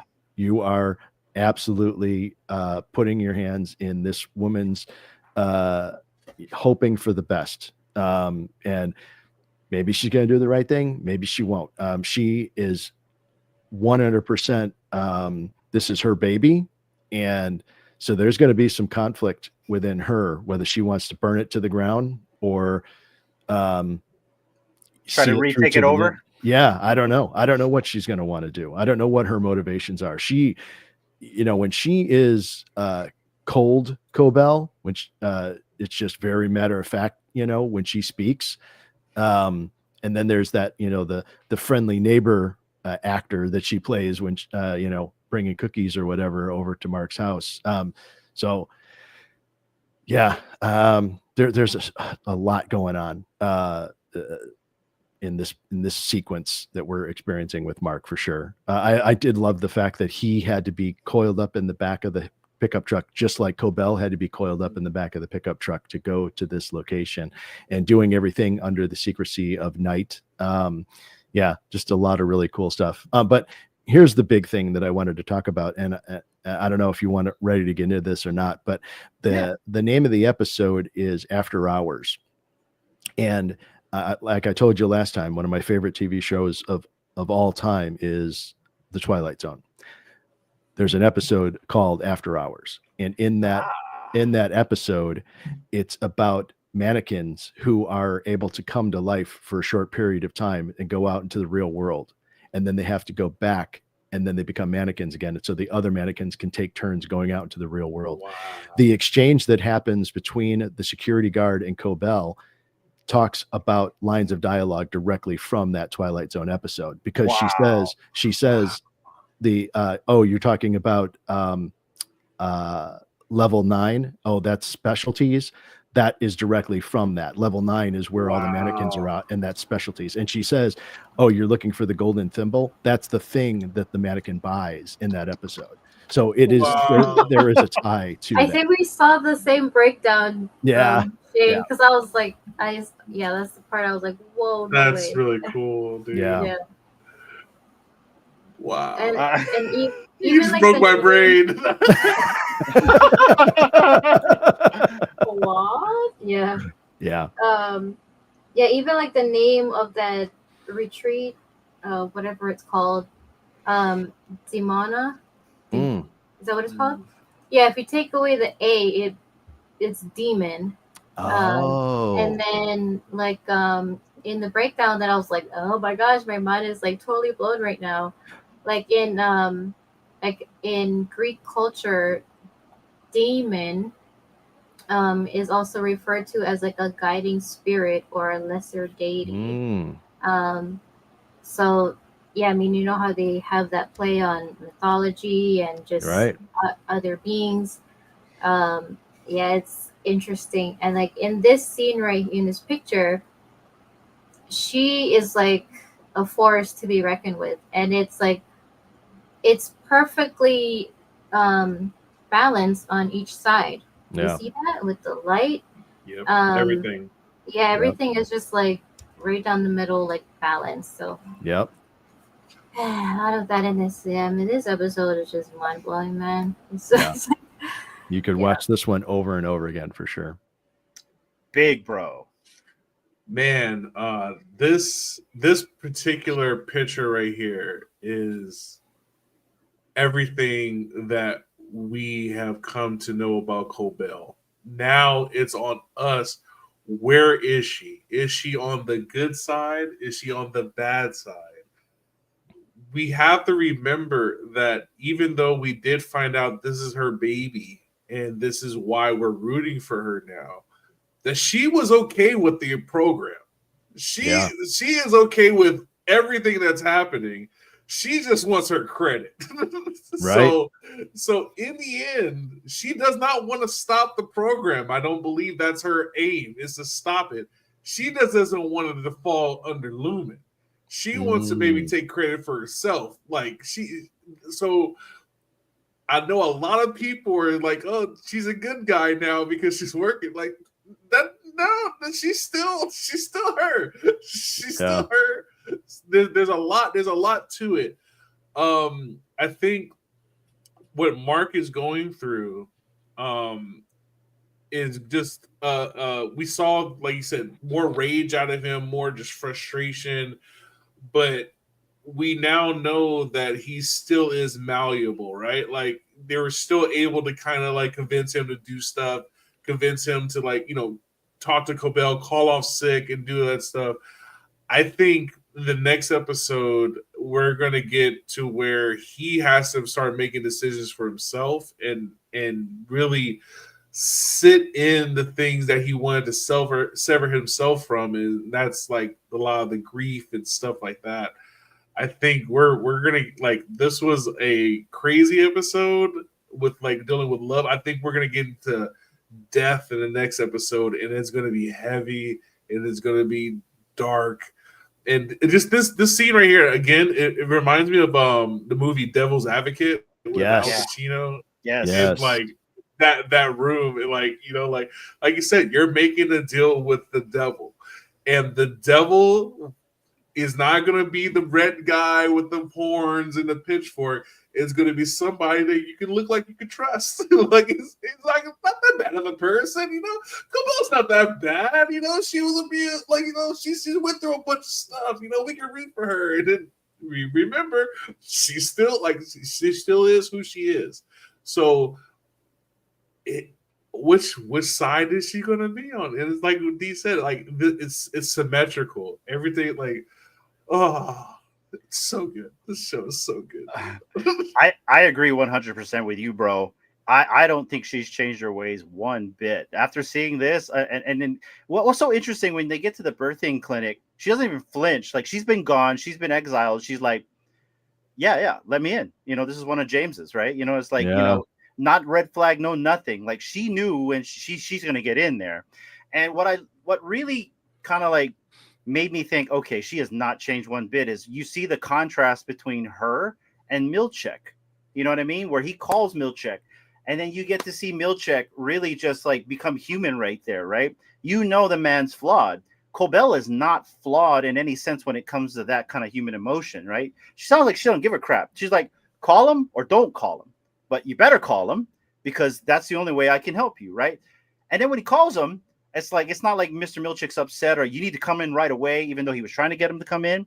You had that human moment. So my guy might still have a chance, but right here, looking at this picture, this kind of literally tells you what is about to happen. She is still in her own ways. Now, I do agree, she probably doesn't want Lumon to take all the credit. This is her work, her life's work. She came up with this. Those are her babies. Those are her products. And maybe there is a point in this where it's like, okay, well, if I can't have it, I'm going to burn the whole shit down. And maybe that's her heroic moment. But until we see that, I really think she's still the same. And there's more to her plan here. And she already knows what she's doing. So. Go ahead, Shane. So I just have, real quick. So two things. While we were talking, two things popped into my head. Number one, we keep talking about this, the drivers that exist for Lumon. I didn't even think about it until we were just talking about it, but essentially she understands, she was a driver at some point because she understood the code words that needed to be said to get in one of James's people, right? So this whole idea of the drivers, and the other thing, while you were talking about it, bro, now I'm seeing that there's a theme of not following the rules or not listening throughout every one of the stories. In the story with Mark, she tells him, tell him that you're sick. And he's on the phone. He goes, fuck it, I'm not telling him I'm sick. I'm just not coming in today. And so he doesn't follow that rule. When he says, close the door behind, she doesn't follow that rule. When Dylan's in there and he's put the badge in my hand, throws it on the table, he doesn't follow the rule. When Irving and Bert are together, Bert isn't following the rules because he sends off Irving. So none of them are following the rules. I didn't put that all together until I heard it being said. So anyway, I just wanted to say that. Yeah. And what I gotta say in this picture is, do not mess with a woman's scorn. Like, you took her idea, and a man thinks that he can claim that idea as his. Hell no. She is gonna come for you. So this picture is just like, oh yeah, don't mess with her. And another thing, oh sorry, go ahead. No, I was just going to stack on that. As a person that was raised by a lot of women, they're not to be messed around with. And one thing that my mom always said was, "I don't get mad, I get even." And that thing right there is true, and they know how to do it. They know how to get even. And you don't want to know how, but they will. So And leave once it they alone. initiate it, it's too late. There's no going back. There's No. no going back. And another thing that I thought was interesting too is when they're in the snowy forest, she's Cobell is like off to the side. She's like an observer, just watching that interaction between brother and sister, and they're like faced with these decisions, like whatever they choose, it's gonna affect the outcome. And she's putting in her 2 cents every once in a while, but this picture here, it's like she's that dark, I don't know, like menacing. I She's don't know, a in the doctor background. watching her lab rats. That's it. Yeah, That's she's it right like there. watching how it's all gonna play out and where she needs to insert herself. So I don't know. She's sneaky. She's a sneaky. Mm-hmm. Yeah, it makes you think with these birthing facilities out there, like what else is similar to that birthing facility? Is the cafe the same when someone walks in? What about the rest of Kier itself? And it looks like because of the overtime contingency, anybody could be someone else on the outside world, and we don't know, right? Mm-hmm. So it's Yeah. very interesting, and I'm betting we'll find this out later on, that there's a lot of innies in the outside world pretending to be someone they're not. Yeah. And Well, oh, sorry. Go ahead, Shane. No, go ahead. I think that's interesting. It's an interesting comment because there's people that work outside. There's people that work in the diner. Why couldn't they be the ones that are the innies, but they're just working in the diner? Yeah. And when they go somewhere else, that they're anyway. Go ahead. Well, I'm saying the way I bring it up is anyone can be a driver at any time. We need a driver. Like, all of a sudden, like the neighbor that has the kids down the street, all of a sudden is a killer. Yeah. But yeah, that's interesting how you said that, Shane, though, because what if it's not only Lumon is where people, when they go down the elevator, that's where they're like they're innie. Mm-hmm. Like there's other Lumon location, like the restaurant. Right. Once you walk through the door, you're someone else. Oh wow! Whoa. Yeah, because if the birthing place is a transition point inside the birthing, why couldn't that be the diner? When you go into work as the waitress, that's when you transition, right? Everybody, everywhere, and everyone is every building could be a transition point. Yeah. Well, I'm just saying that, like, because then we look at characters in a certain way because of how we see them interact with other characters, but that's at that moment, right? What happens if this character, like, say, Dylan's wife goes to work? What is she really, right? She's a cop. Yeah. But what does she do at night? What if she's a driver?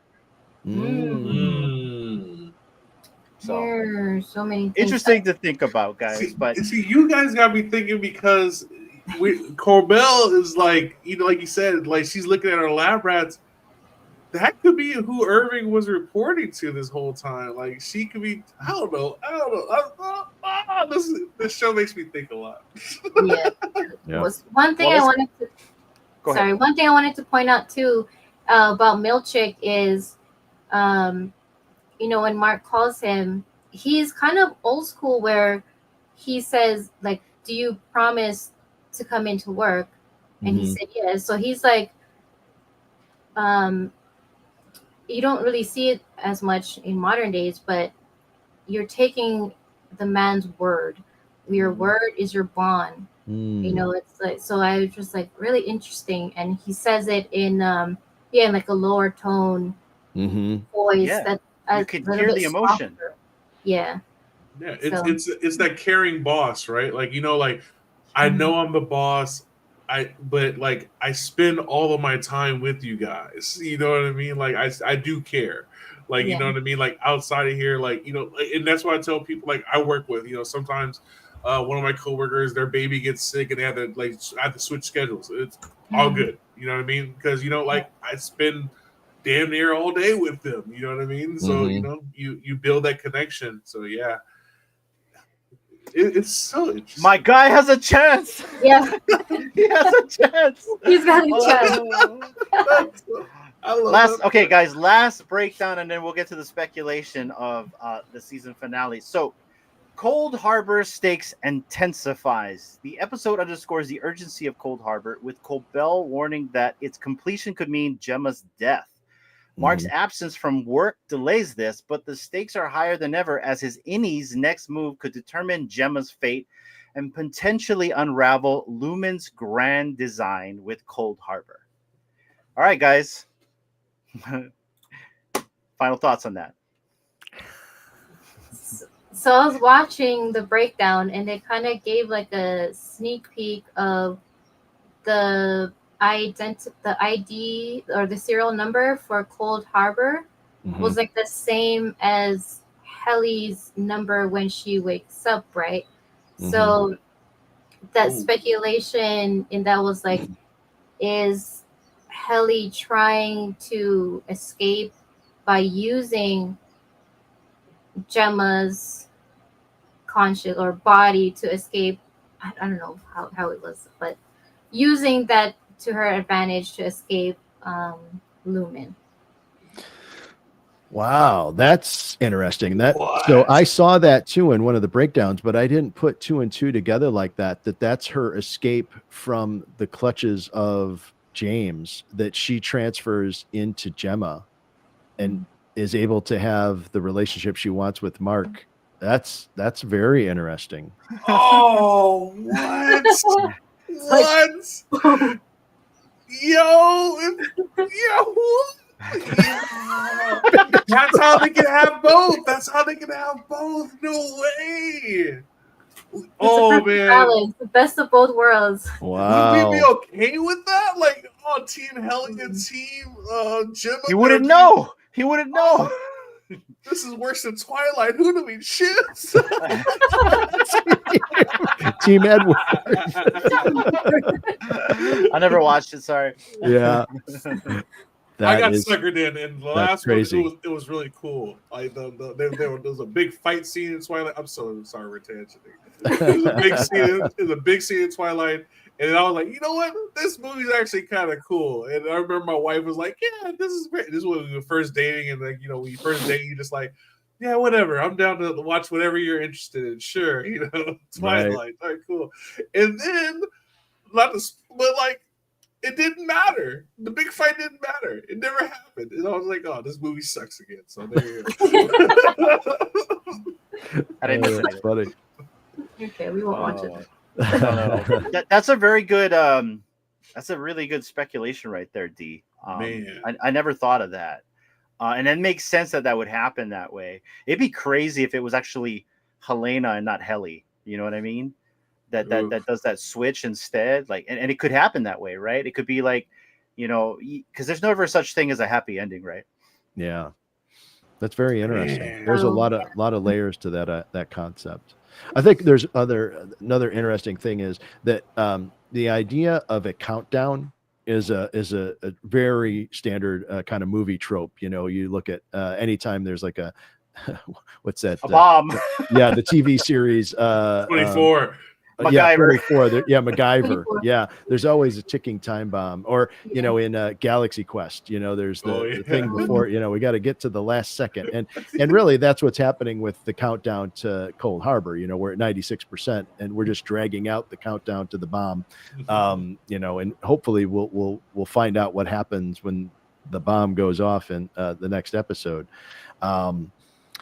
Yeah, there's so much to theorize about. I think we all agree that it's definitely going to end on a cliffhanger because we know that they're going to have another season.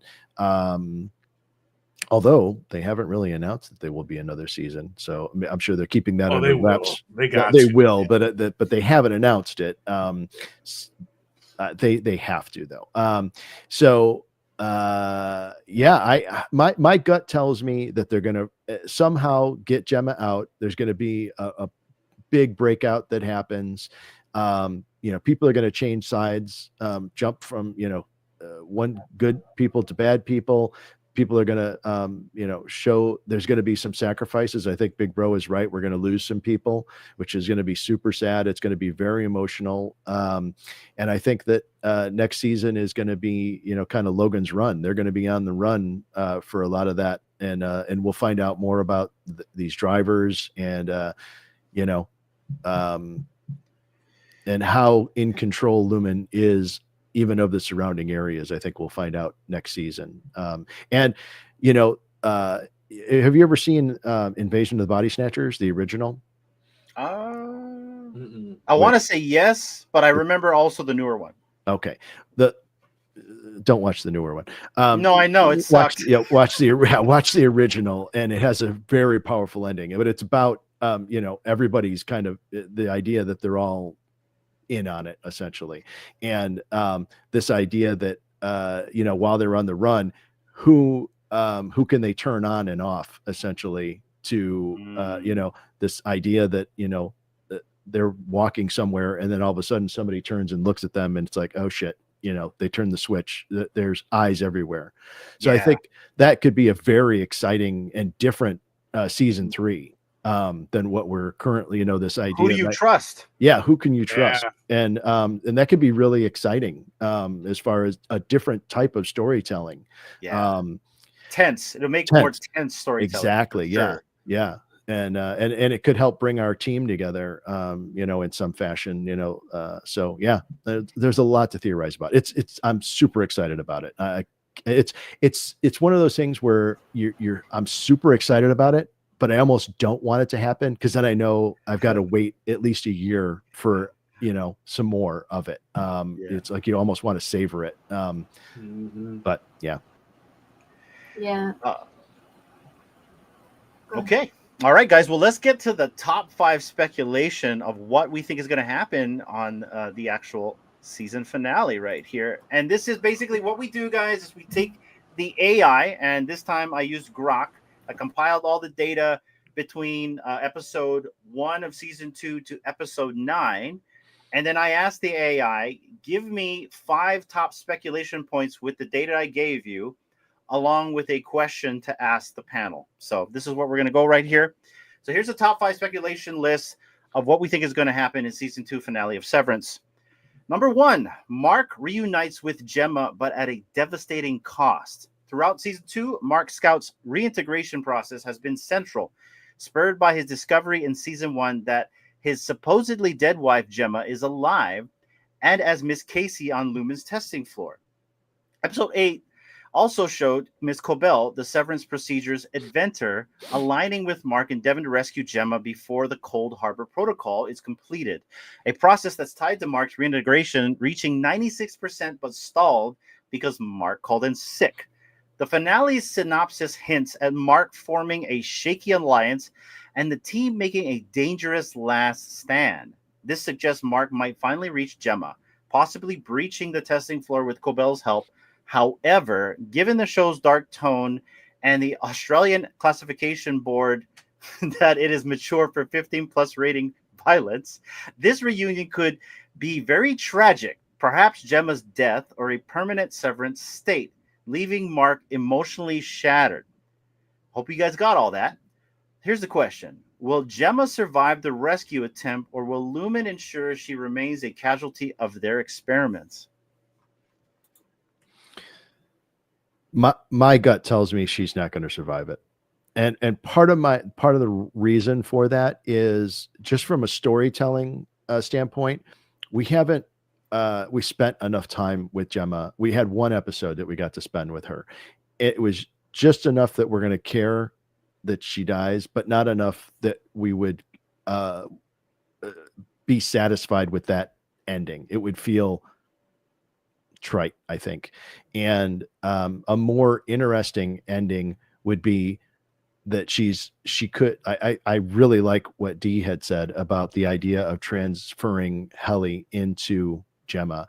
I think that essentially it's either Gemma dies or because mentally she's fractured. We wouldn't be able to pull it all back together, but we could do a reboot of everything, but we'd have to put Gemma into her, or Helly into her. And, you know, he has to make that horrible decision. And then it's like, does Audi Mark go, I don't even want to go on if that's the case. But any Mark is like, yeah, I'll take Gemma inside with Helly inside, and we both escape. So then it's like any Mark is on the run with Gemma with Helly inside of her mind or something like that. I mean, that would be crazy. Bonkers. Like bonkers. Like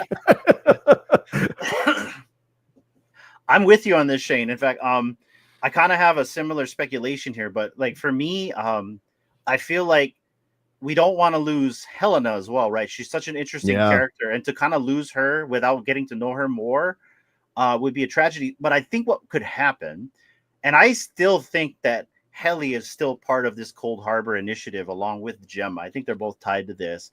But what would be interesting is we take Dee's theory about transferring Helly into Gemma, because Gemma, that's the only way Gemma can survive, because she's fractured. But at the same time, these innies are just files on a computer. I mean, the personalities are all in a database somewhere. They can be transferred at any time, right? So who's to say that Helly, the file, because, you know, Helena's outside, right, can't be moved over to Gemma? Yes. So essentially, you could have Helly and also Helena face off with each other, but Helly being in Gemma's body. Yes. And so I can kind of see that happening, and that would really make a really good dynamic for next season, because then what happens to a person that's severed and can never reconnect with their innie, and their innie is running amok in someone else's body? Yeah. Right? So we get to see that actress play this person that's now broken, right? That this one person that she hated so much, she can never have back, because now she's in this other body. And at the same time, now Helly is in Gemma's body, right? She you know, and so I can see that playing out as well. And that's my speculation. Go ahead, love bro. it. Oh my gosh, that sounds like that one show that we watched. Is it Travelers? The one with a bunch of Canadian actors, where you can program like it's the same, it's the body outside, but inside is like a different person subconsciously, and you can. So essentially, what she's trying to get at is, like in Travelers, these time travelers get sent back in time, but the only way you can travel through time, because the body can't survive time travel, is to transfer their consciousness. And so their consciousness ends up in other people's bodies. It's like Quantum Leap. It's like Quantum Leap, but so like the person, the consciousness is still in there, but buried while you're taking control of their body. Yeah. So, but I don't think that's going to happen. I think we're not going to bury Helena. I think they're going to separate. Yeah. That's interesting. Big Bro? I'm going to go for love, and I think Mark is going to save Gemma and happily ever after. Disney ending. Yes. There's a chance. There's a 4% chance. Oh man! All right, I'm with you guys. I don't think she survives, man. I don't think she survives. Like, it's a plot device to build Mark's character, I think, at this point. So yeah, I think someone else. I think other people die. I don't know who it is, but like it would make sense for them to kill off either Dylan or Irving. You know what I mean? Like you have to kill someone that hurts. Yeah. Who knows? Maybe Mark's sister dies. You don't know, right? I think maybe Devin, because that's his sister too, right? Yeah. Another loss. Gonna happen to him. Yeah. And then that just intensifies season 2, because now they're gonna really be on edge, because there's all this grief and loss. They're already suffering from loss, but like pile that 1,000 times over. You know, that's some interesting storytelling. But let's move on to this next speculation. Helly's true purpose as an Egan is revealed. Helly Riggs, revealed as Helena Egan in season 1, has been a wild card in season 2. Her Innie's rebellion contrasts with her Outy's apparent loyalty to Lumon, seen in episode 1, where she returns to the severed floor. In the after hour, she shows her investigating Mark's absence and exploring the dark hallways with the elevator, previously tied to Irving's vision as Miss Casey's captivity. Theories abound that Helly's severance was a PR stunt to prove its safety, but her father James' manipulative dynamic suggests a deeper agenda. The finale could unveil that Helly's innie is unwittingly key to Cold Harbor, perhaps as a vessel for Kier Egan's consciousness or a test subject for an evolved severance procedure, tying into the cult-like Egan legacy. I hope you guys got all that. Here's the question. Is Helly's role in Cold Harbor a sacrifice for Lumon's greater plan, or will she turn against her family? As Helly, No. I think she's gonna. I think because she's like so curious down there that she's gonna somehow thwart her dad where he leaves that creepy, being creepy in the room, and she's gonna memorize the left, right, whatever, and try and go and figure out what's down there. I don't know. It's so confusing. Anybody? Well, I'm still hung up on this theory that we have, that Dee came up with, that I think that now that you're saying it the way that you just stated, Hanano, I think it could be more interesting if Helena is the one who is there, and she transfers herself into Gemma because she wants so bad to have the love of anybody, and she already had experienced it with Mark, and she already played somebody else to get love by playing Helly. She'd have no problem playing Gemma to be with Mark. Ooh, that's dark. But it could be where we're going. Could be, yeah. Mm-hmm. Wow, I never thought of that. That would be interesting. Go ahead. Well, because the line of dialogue has already been said by Dylan when they were in the break room. We couldn't tell that it wasn't you, and Mark couldn't tell that it wasn't you. So what happens to Helly? Helly's just buried. Because if they go on the run, she's just there. We lose Helly. We lose Helly. Oh, that would hurt. It would hurt. And we find out at the very end, it's actually Helena Egan in there. Yeah. But then again, that actress is so good. Why would we lose her, right? You know what I mean? Like, I know. Sometimes they do that to us, though. Yeah. They make us love someone, and then they go off with you. Well, maybe that's the whole thing. Is like season 3 is on the run, and it's exciting, and they're constantly being chased, and until maybe the middle or towards the end of the season, when she says or does something, and Mark goes, "Wait a minute." Yeah. And then it's back to Lumon to try and save Helly. Yeah. You know what's interesting? So we talk about this testing floor, right? Well, who says that there's not people on ice? What could happen is exactly what you said, where Helena takes over Gemma's body, but at the same time, Helena or Helly's body actually gets put on ice, right? It's a husk. Yeah. And essentially, they're all just meat, right? And it's whatever consciousness gets put in these chips.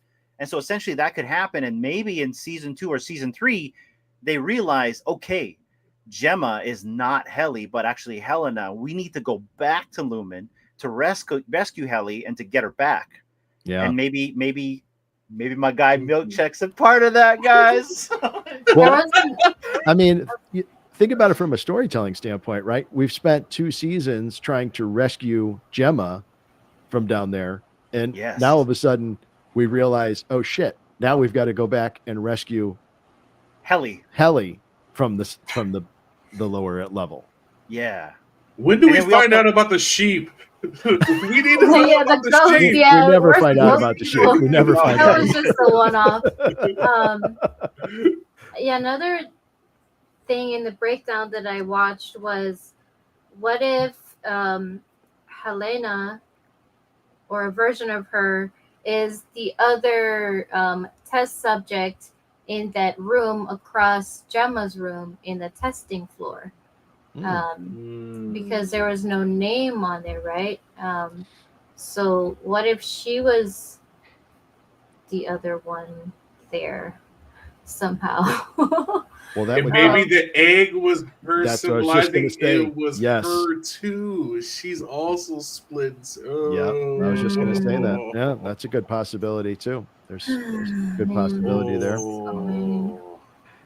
Shall we keep going down the rabbit hole here, guys, for the next one? Sure. All right. We just gotta save Milcher. Miss Cobell dies heroically to atone for her past. Harmony Cobell's arc in season 2 has been transformative.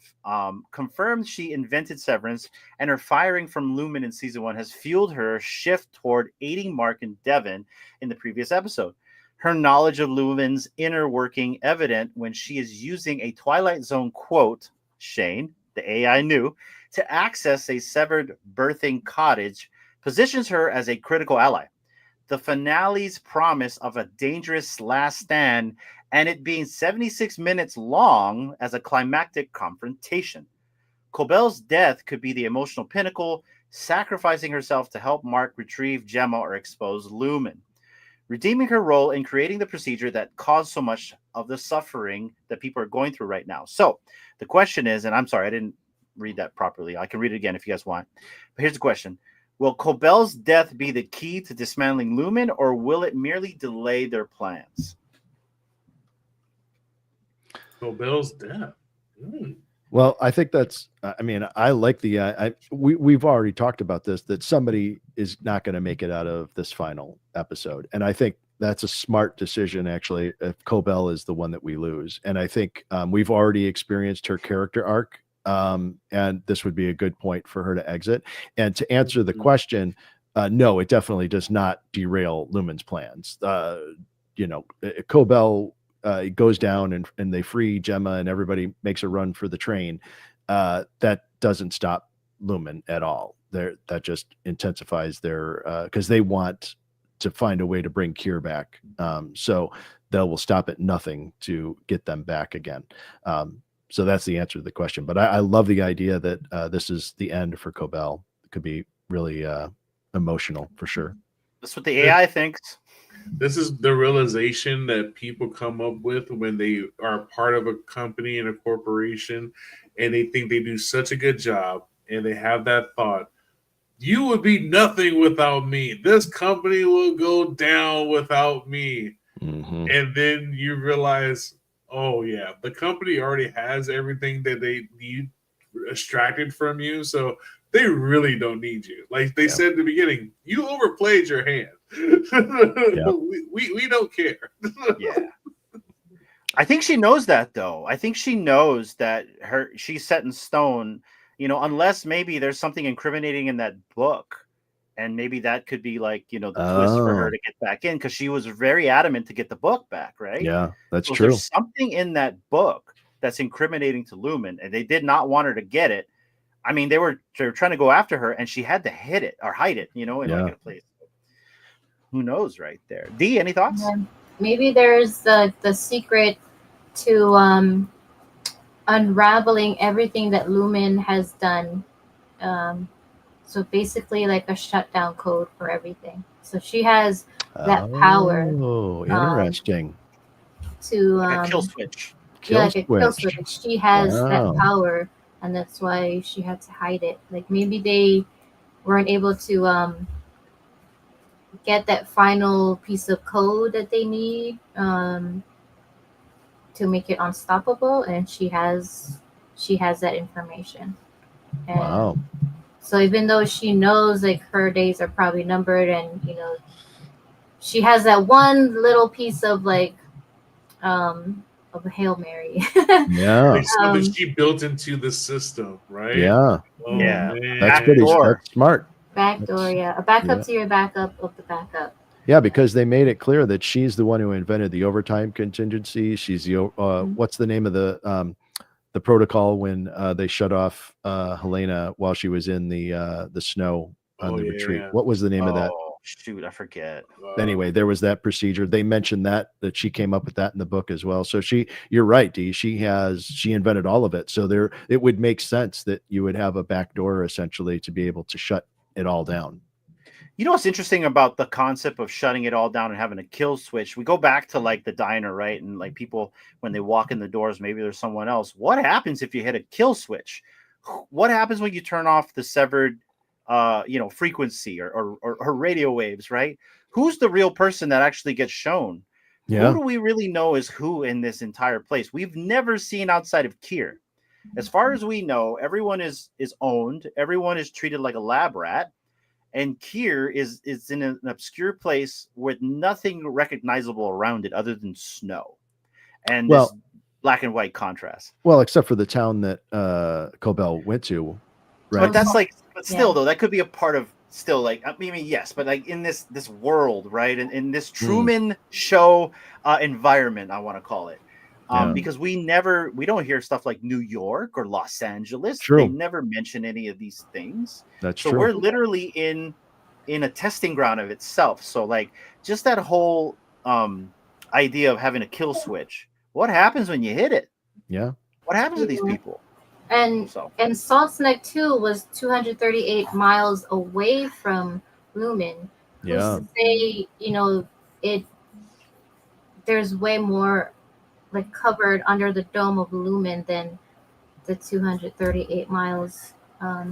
Yeah, that's true. Yeah, bro. I'm just in the thought process of just thinking, man. Like you guys got my brain cooking right now. Like, man. Let's continue then. Let's continue. Yeah. All right, so we talked about possibly Cobell dying right here. Let's talk about possibly Dylan's betrayal to the team under pressure from Milchick. This is what the AI thinks. So Dylan George's subplot in season 2 has been compelling, shifting from loyalty in season 1's overtime contingency to secrecy after gaining visitation rights with his Audi's wife. The After Hour sees him and Irving safe, but his unspoken deal with Mr. Milchick to keep his visits quiet creates tension. Milchick's defiance in episode 9, telling a Lumon executive to eat shit, hints at his own wavering loyalty. I love that AI put that in there. Yet he remains an enforcer. In the finale, Dylan might betray Mark's rescue plan, fearing Milchick will revoke his access to his family. This could lead to a violent clash, and I don't think this is going to happen, but the AI thinks. So basically, fulfilling the fracture of the MDR team, will Dylan's betrayal stem from coercion or a deeper loyalty to his Audi? I don't know why the AI is asking this, but that's the question. Yeah, for me, I don't think that's going to happen. I think Dylan is I think we broke it down already with Dylan. Yeah. So that's where I'm at. Unless he has like a 180 switch to where he, because of all the emotion that he's feeling and the loss of love that he's getting from his wife inside, what if he like just says, F it all, I want to keep this. I'm not going to back down. I'm going to do whatever it takes so I can keep this. Yes. No. I'm with you. I'm going to say something after you're done. That was basically it. So what if, everything we're talking about does happen? They escape, they run away, and Dylan runs away with them, right? Somehow it happens and they can escape, right? But Dee's right. What if beforehand, maybe we don't know what happens to him, right? Maybe someone says, wait a minute, we'll give you one more chance with your wife, but you need to be our inside man from now on, and you can't say shit. And he's so determined right now because look what happened to him. We just broke it down. He's an emotional wreck. He loves his wife. He can't have her. He knows he's trapped. No matter how much he tries to escape, he can't leave unless they help him, right? For all we know, they're setting him up to be a mole. Yeah. That I can see that. Maybe that's what the AI is trying to get at. I can see that. I don't think it's because now I think what I think we're on the right track with two things. I think the death of Helly, the inside of Helly, I think that's going to come to fruition. I think we're going to get the death of Any Dillon, um, who is another character that we or Outie Dillon, and Any Dillon survives. If Any Dillon survives, then we have a good story, right? But yeah, because they can switch him on and off whenever they want. For all we know, they just leave him on all the time, and he's now Any Dillon, right? Because we won't know. The only time he turns to Outie Dillon when he comes out of the elevator, they could go and say, "Yo, we know what's going on with you," because they broke him. They're watching, right? They saw him scream out loud to her. They saw her walk away. They saw him give her that little paper ring. They now own him. They now own him. He could be a double agent. No, I don't think so. This is what I think. No, okay, this is what I think. I love it. Because listening to you talk, this is what I think. Okay. I think outside Dillon says, yeah, that's right. Screw you. You're dead because you're not cheating on my wife anymore. And Lumon comes to him and says, we want to give you a different job. We want you to be a driver. Helly and Mark are on the run. We need you to go get them. Outside Dillon has no connection to those people at all. So all of a sudden, outside Dillon has a new job, and he's out. Severed outside Dillon now, right? He's a new regular Dillon is out there. Oh, regular Dillon. Oh, right, because inside Dillon is gone. They turn off the switch. So, but couldn't they turn him into driver Dillon? That's but he doesn't have to be severed.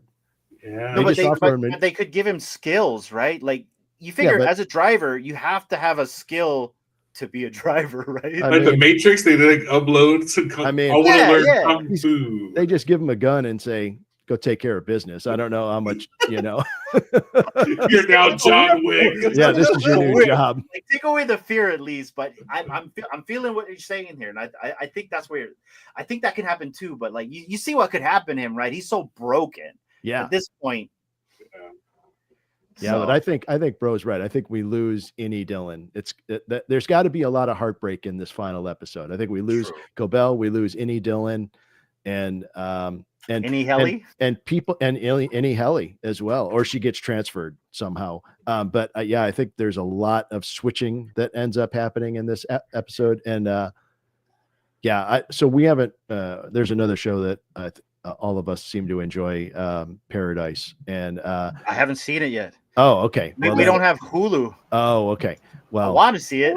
When you said the switch, I thought the same thing. So when the end of Paradise tells me the next season is going to be dramatically different than what we currently had in the first season of that. So I could see this ending of this season of Severance have a similar to that. Yeah, the next season is dramatically different. We've spent enough time down in the basement with the cubicles. We've seen it.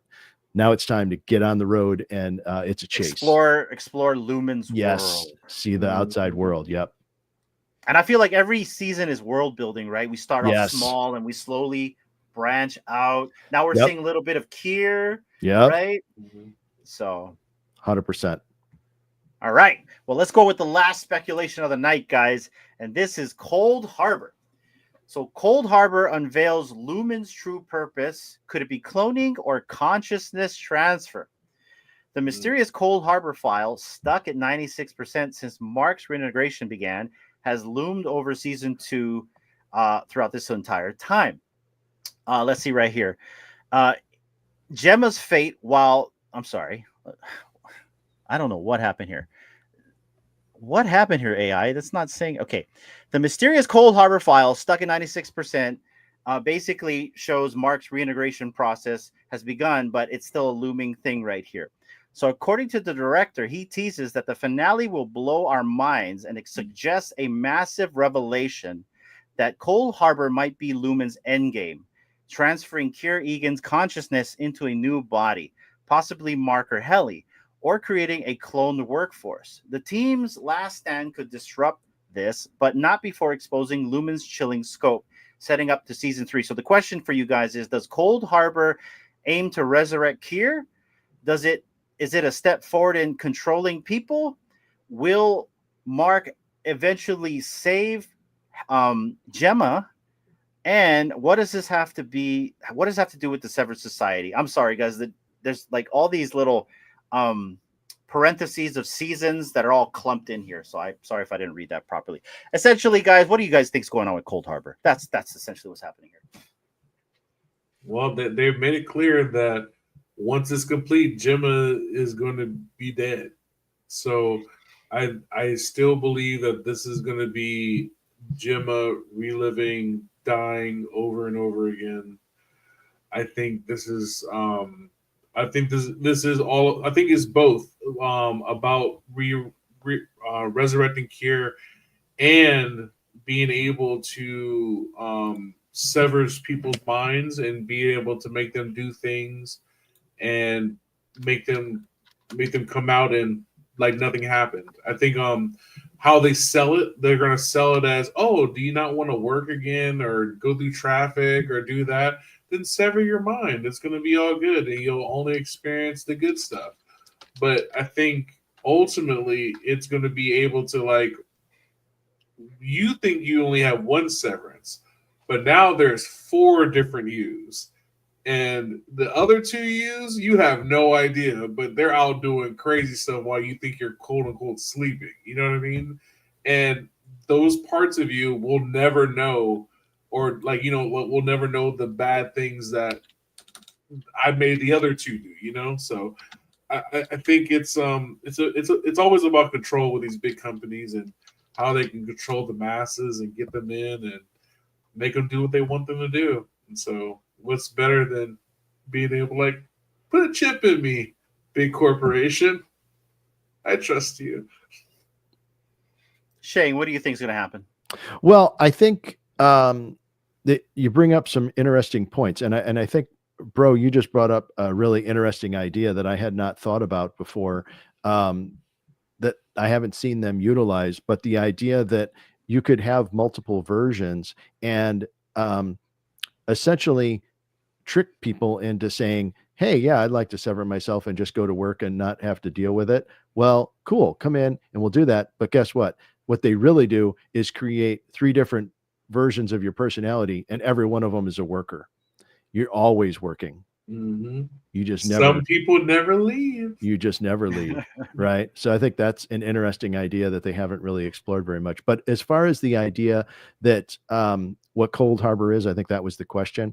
I think that whatever it is, the great thing about Cold Harbor is it doesn't have to actually be anything. We know that it's the end game, right? We know that it's it allows the Lumon company to do whatever they want to do. So whatever that thing is, sort of, it doesn't even really matter. What we do know is that it will kill Gemma once it happens. So that comes back to that whole bomb ticking countdown that we're looking at as an audience. Now, the question I have is, does Mark know that Gemma will die once Cold Harbor's done? Did I can't remember in this episode if Cobell tells him that she'll be dead. Okay. So she does tell him if it is not completed because she would be dead if it was. Okay. Yeah. So he does know that. Okay. He does know. So then it becomes this race to, does he not finish it to try and save Gemma? Or does he, I don't know how that works out. Like what does he he do? Right? Does he, I don't know. I don't know what because happens. you have to play along, right? Yeah. Like, does he start putting in the wrong numbers? And then to like 98%. Yeah, it starts going back to 95%, 92%. And they're like, what the F are you doing, dude? You're messing up So yeah, it's a good question. And I don't know that anybody really knows the answer until we finally see it. Yeah, I think Cold Harbor is just another word for the end game of the season here. And I think we're going to find out what Lumon's true purpose for this entire Severance program in season 3. I think this kind of like gives us a little small window of what it is, and then it expands the world, and then we do more world building in season 3, and maybe the revelation of what happens after Cold Harbor. Who knows? Maybe Kier actually comes back in this, and he is now taking full control of this company, but who's the vessel, right? I mean, we never thought about that. Like maybe Gemma turns into Kier. Maybe this whole thing is not Gemma. Gemma's lost. Yeah. And here's Kier. You know, we never thought about that. So yeah, I don't know what it is other than I know that it's a means to the end. It's her final test, whether it's her drowning or having to deal with the emotional turmoil of losing a baby or Mark and her. Yeah. It has something to do with emotional turmoil, just like everything else in those rooms. Like she's gonna and they're gonna test her. They're gonna beat her up, you know, to try to solidify this product. I think that's an interesting comment that you just made, that Kier would go into Gemma. I had not thought about that until you just said it. And that would be very interesting because they're saying that Gemma will die once they get to 96%. But what does Gemma dying mean? Does it just mean the consciousness of Gemma goes away and Kier takes over? Yeah, that's interesting. And they say that she's gonna be sired, right? Yeah. So there's that, right? Yeah. But yeah, something to think about. D, what do you think? Or did you say it or say stuff already? I think that once it's 100%, Gemma is going to die, physically and mentally, and she has been. I mean, I'm sure they have had multiple subjects to test, and Gemma for them has been the strongest so far. And that's why she's been put through so many different personalities and fractures. So I think after it's 100%, that's like, you know, we finally found the perfect solution, perfect for this chip. And they somehow maybe have like a subconscious of Egan to where they're gonna take it and perfect it with whatever data analytics they got from testing on Gemma, and they're gonna take that and recreate Egan and put him into a younger body to keep him alive and going. That's very sci-fi, that's for sure.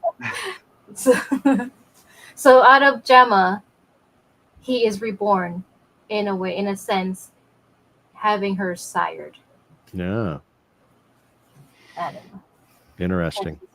Very, very interesting, guys. But we're not going to find out until Thursday. So. Yep.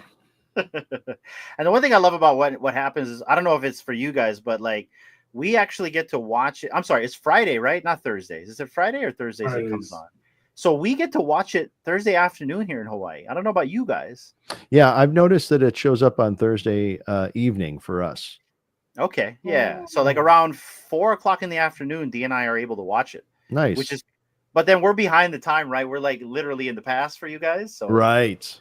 Yeah. I think it's going on EST time because when it's 5, it's already 11 on the East Coast.